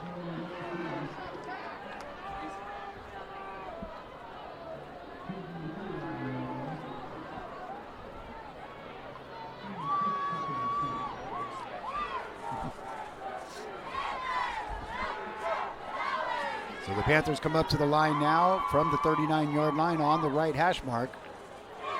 Under center now. Give it off, and there is a new quarterback in. No, that's Tuttle still in. Oh, it is? Yeah. Well, I thought I saw a second line. I thought I saw another number on the side. Yeah, there was a wrinkle in the shirt. Yeah, and the running back looks like, with their helmets on, Zach Miller and Tuttle look almost identical with the same colored hair. And, B.G. Gould calls him Sunshine. From Titans. Titans, yeah. That's what the kid from Clemson reminds me of. Yeah. No, that's the other thing he calls him is Trevor Lawrence. Yeah. That's what Beach calls Tuttle. I didn't know Beach could see orange. I thought he only saw purple. Oh, he likes beaver orange. Beaver orange, yeah. But yeah. As long not as Coach Clemson Casey's orange. in the picture. Yeah, not Clemson orange. No, he definitely doesn't like Clemson orange, especially after they beat his vaunted Roll Tide. Oh, my God. When I saw him in that white Alabama pullover, I was like, oh, my God. Yeah. I said, Beach, I'll get you a red jacket. It'll be Fresno State, but it'll be a red jacket. Got a great story. Beach comes over last night about 10 o'clock after the JV game. So I've been out with the kids doing the Halloween trick-or-treat rigmarole, right? Yep. Beach comes rolling in. You would think that he would have just saw like the president or saw somebody die. Like it was freak out mode. He lost his phone, his contacts, everything. And Beach was a mess last night. So to be continued after this throw. Oh, incomplete.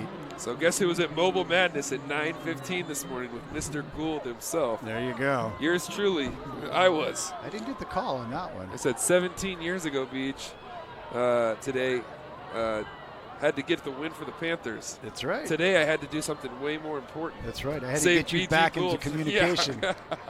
You never know when he's way too important to you not never have know a when Mike cell phone. Krzyzewski's going to call. I know. It happens. The other day I'm sitting there, he's like, hey, I'm talking to Coach Pettibone. I said, what? Yeah, right? You know? Yeah, Coach is back in Oklahoma. I've been back on the plains. I said, geez, Louise, Beach. My grandpa always called him Mr. President. There you go. Scrambling, gets rid of it downfield. Oh, it's going to be a pick. Nolan Morris, 2 picks on the night. Great play there from Morris going up and high pointing the football. Tuttle tried to escape, made a man miss, threw it off his back foot on the run, and Morris able to go up, high point the ball for another turnover for the Black Tornado. Here, let's take a look at it. That's right here. All she wrote. Here we go. You can see he drops back. He's running for his life. Throws it, flings it downfield. Morris steps in front of Boster and just comes up with it, makes the pick. And I think Boster's he's just able to get up. He was down on the sideline. I think Morris came down on top of him, maybe knocked the air out of him. Yeah. Yeah, hopefully it's nothing too serious. Austin obviously means a lot. Has 2 touchdown receptions tonight for the Panthers, and is leading the league in touchdown receptions with, I think, 13 now.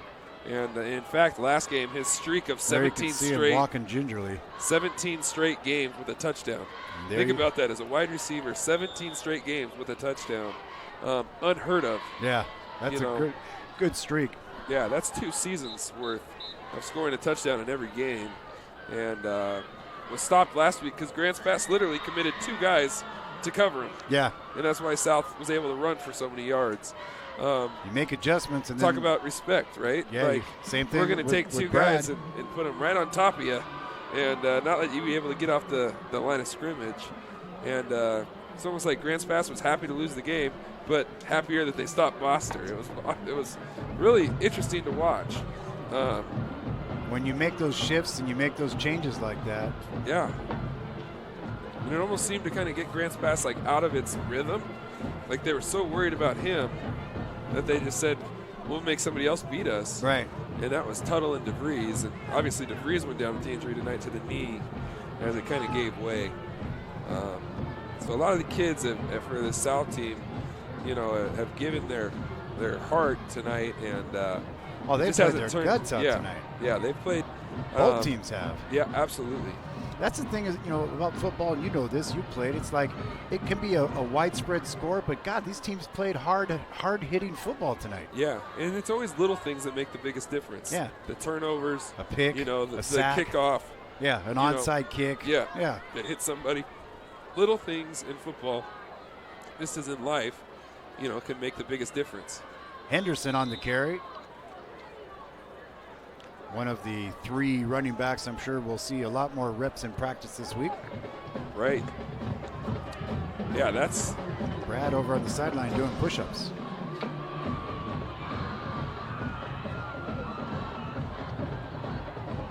So if you're joining us late, 2 personal foul penalties against Devin Brad. He's gotten ejected. And as the rules state, he probably will not be eligible next week for the playoff game. Yeah, and that's a big blow. That's a huge blow. You're talking about a guy that came out here for 2.5 quarters, had 250 yards. Yeah. Rushing. And, was the best player on the field. And now a team gets to actually scout up North Medford and says, okay, we know he's not playing. We know he's not playing, so they're just a normal team. Yeah, we're going to be able to, game plan. We don't have to stack the box. This. We don't have to. We can go play straight. Yeah. Don't have to stack the box. It'll be interesting to see who the draw is now. Yeah.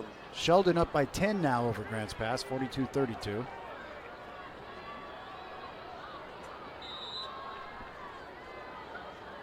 Because Baptiste, excellent running back. Henderson looks like he's a very capable running back. Yeah.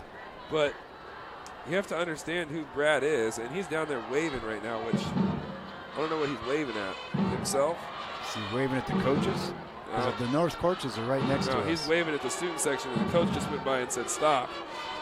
Yeah. You know, that's the kind of stuff that people remember in this town. Yeah. You have to be able to keep your head about you.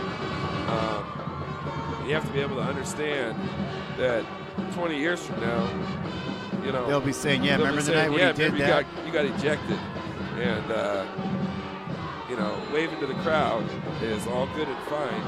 There goes a penalty from the backside, Judge. Does that delay a game?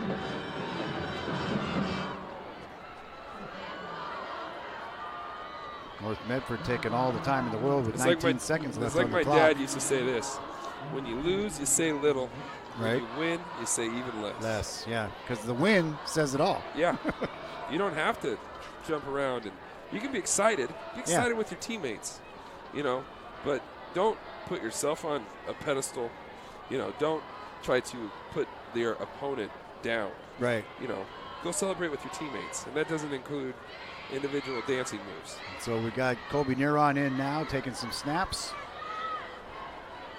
He's a good little quarterback too. Oh, he's going to actually kick. All right. Gets it back and doesn't get a lot of a bounce. It's going to go back inside the 45. And the clock will. Let's see. I think we're going to have 9 seconds on the clock. Yeah, no, Coach Singler will probably just get out of here, take a knee. Yeah, I mean, or running play. And what's one long bomb going to do to change the score? So.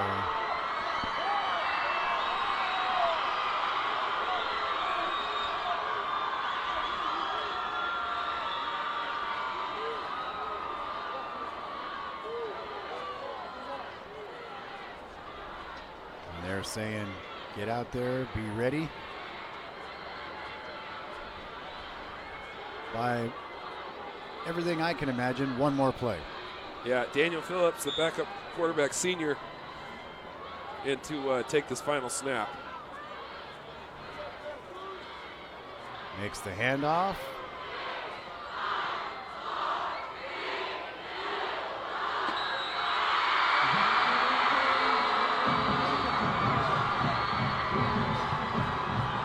And it is a final 53-21 as the teams line up.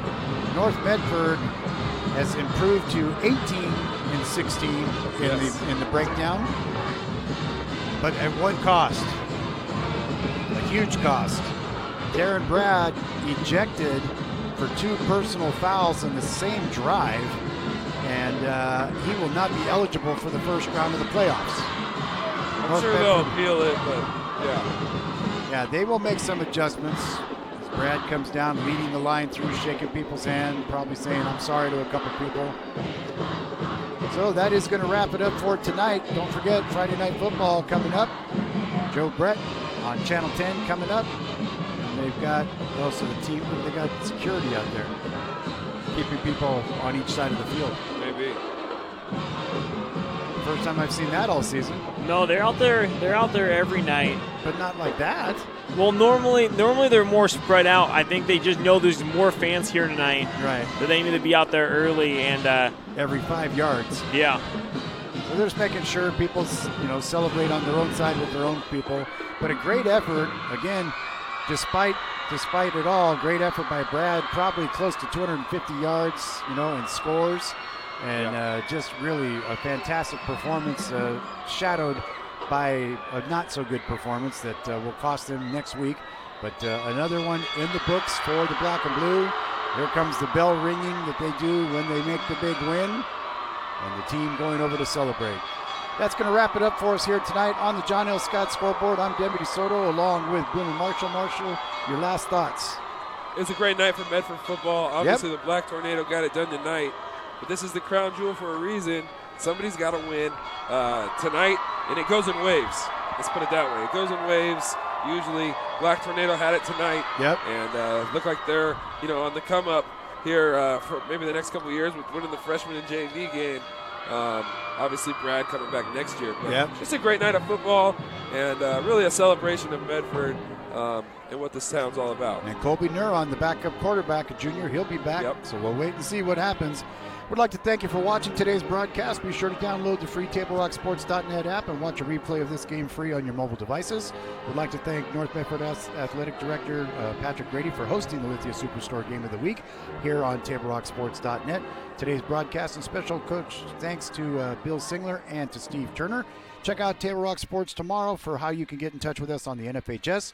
We have volleyball, North Medford at Sunset. We've got soccer at 3 different locations, all tomorrow. Check it out. Go to Table Rock Sports. Coming up later tonight, Friday Night Football, coming up on Channel 10. Watch all the highlights. Again, the final score tonight, 53-21, North Medford with the win. And this has been a special presentation of Table Rock Sports with Boomer Marshall, Christopher Janish. I'm Demi DeSoto saying thanks for watching and good night from Spiegelberg Stadium in Medford, Oregon.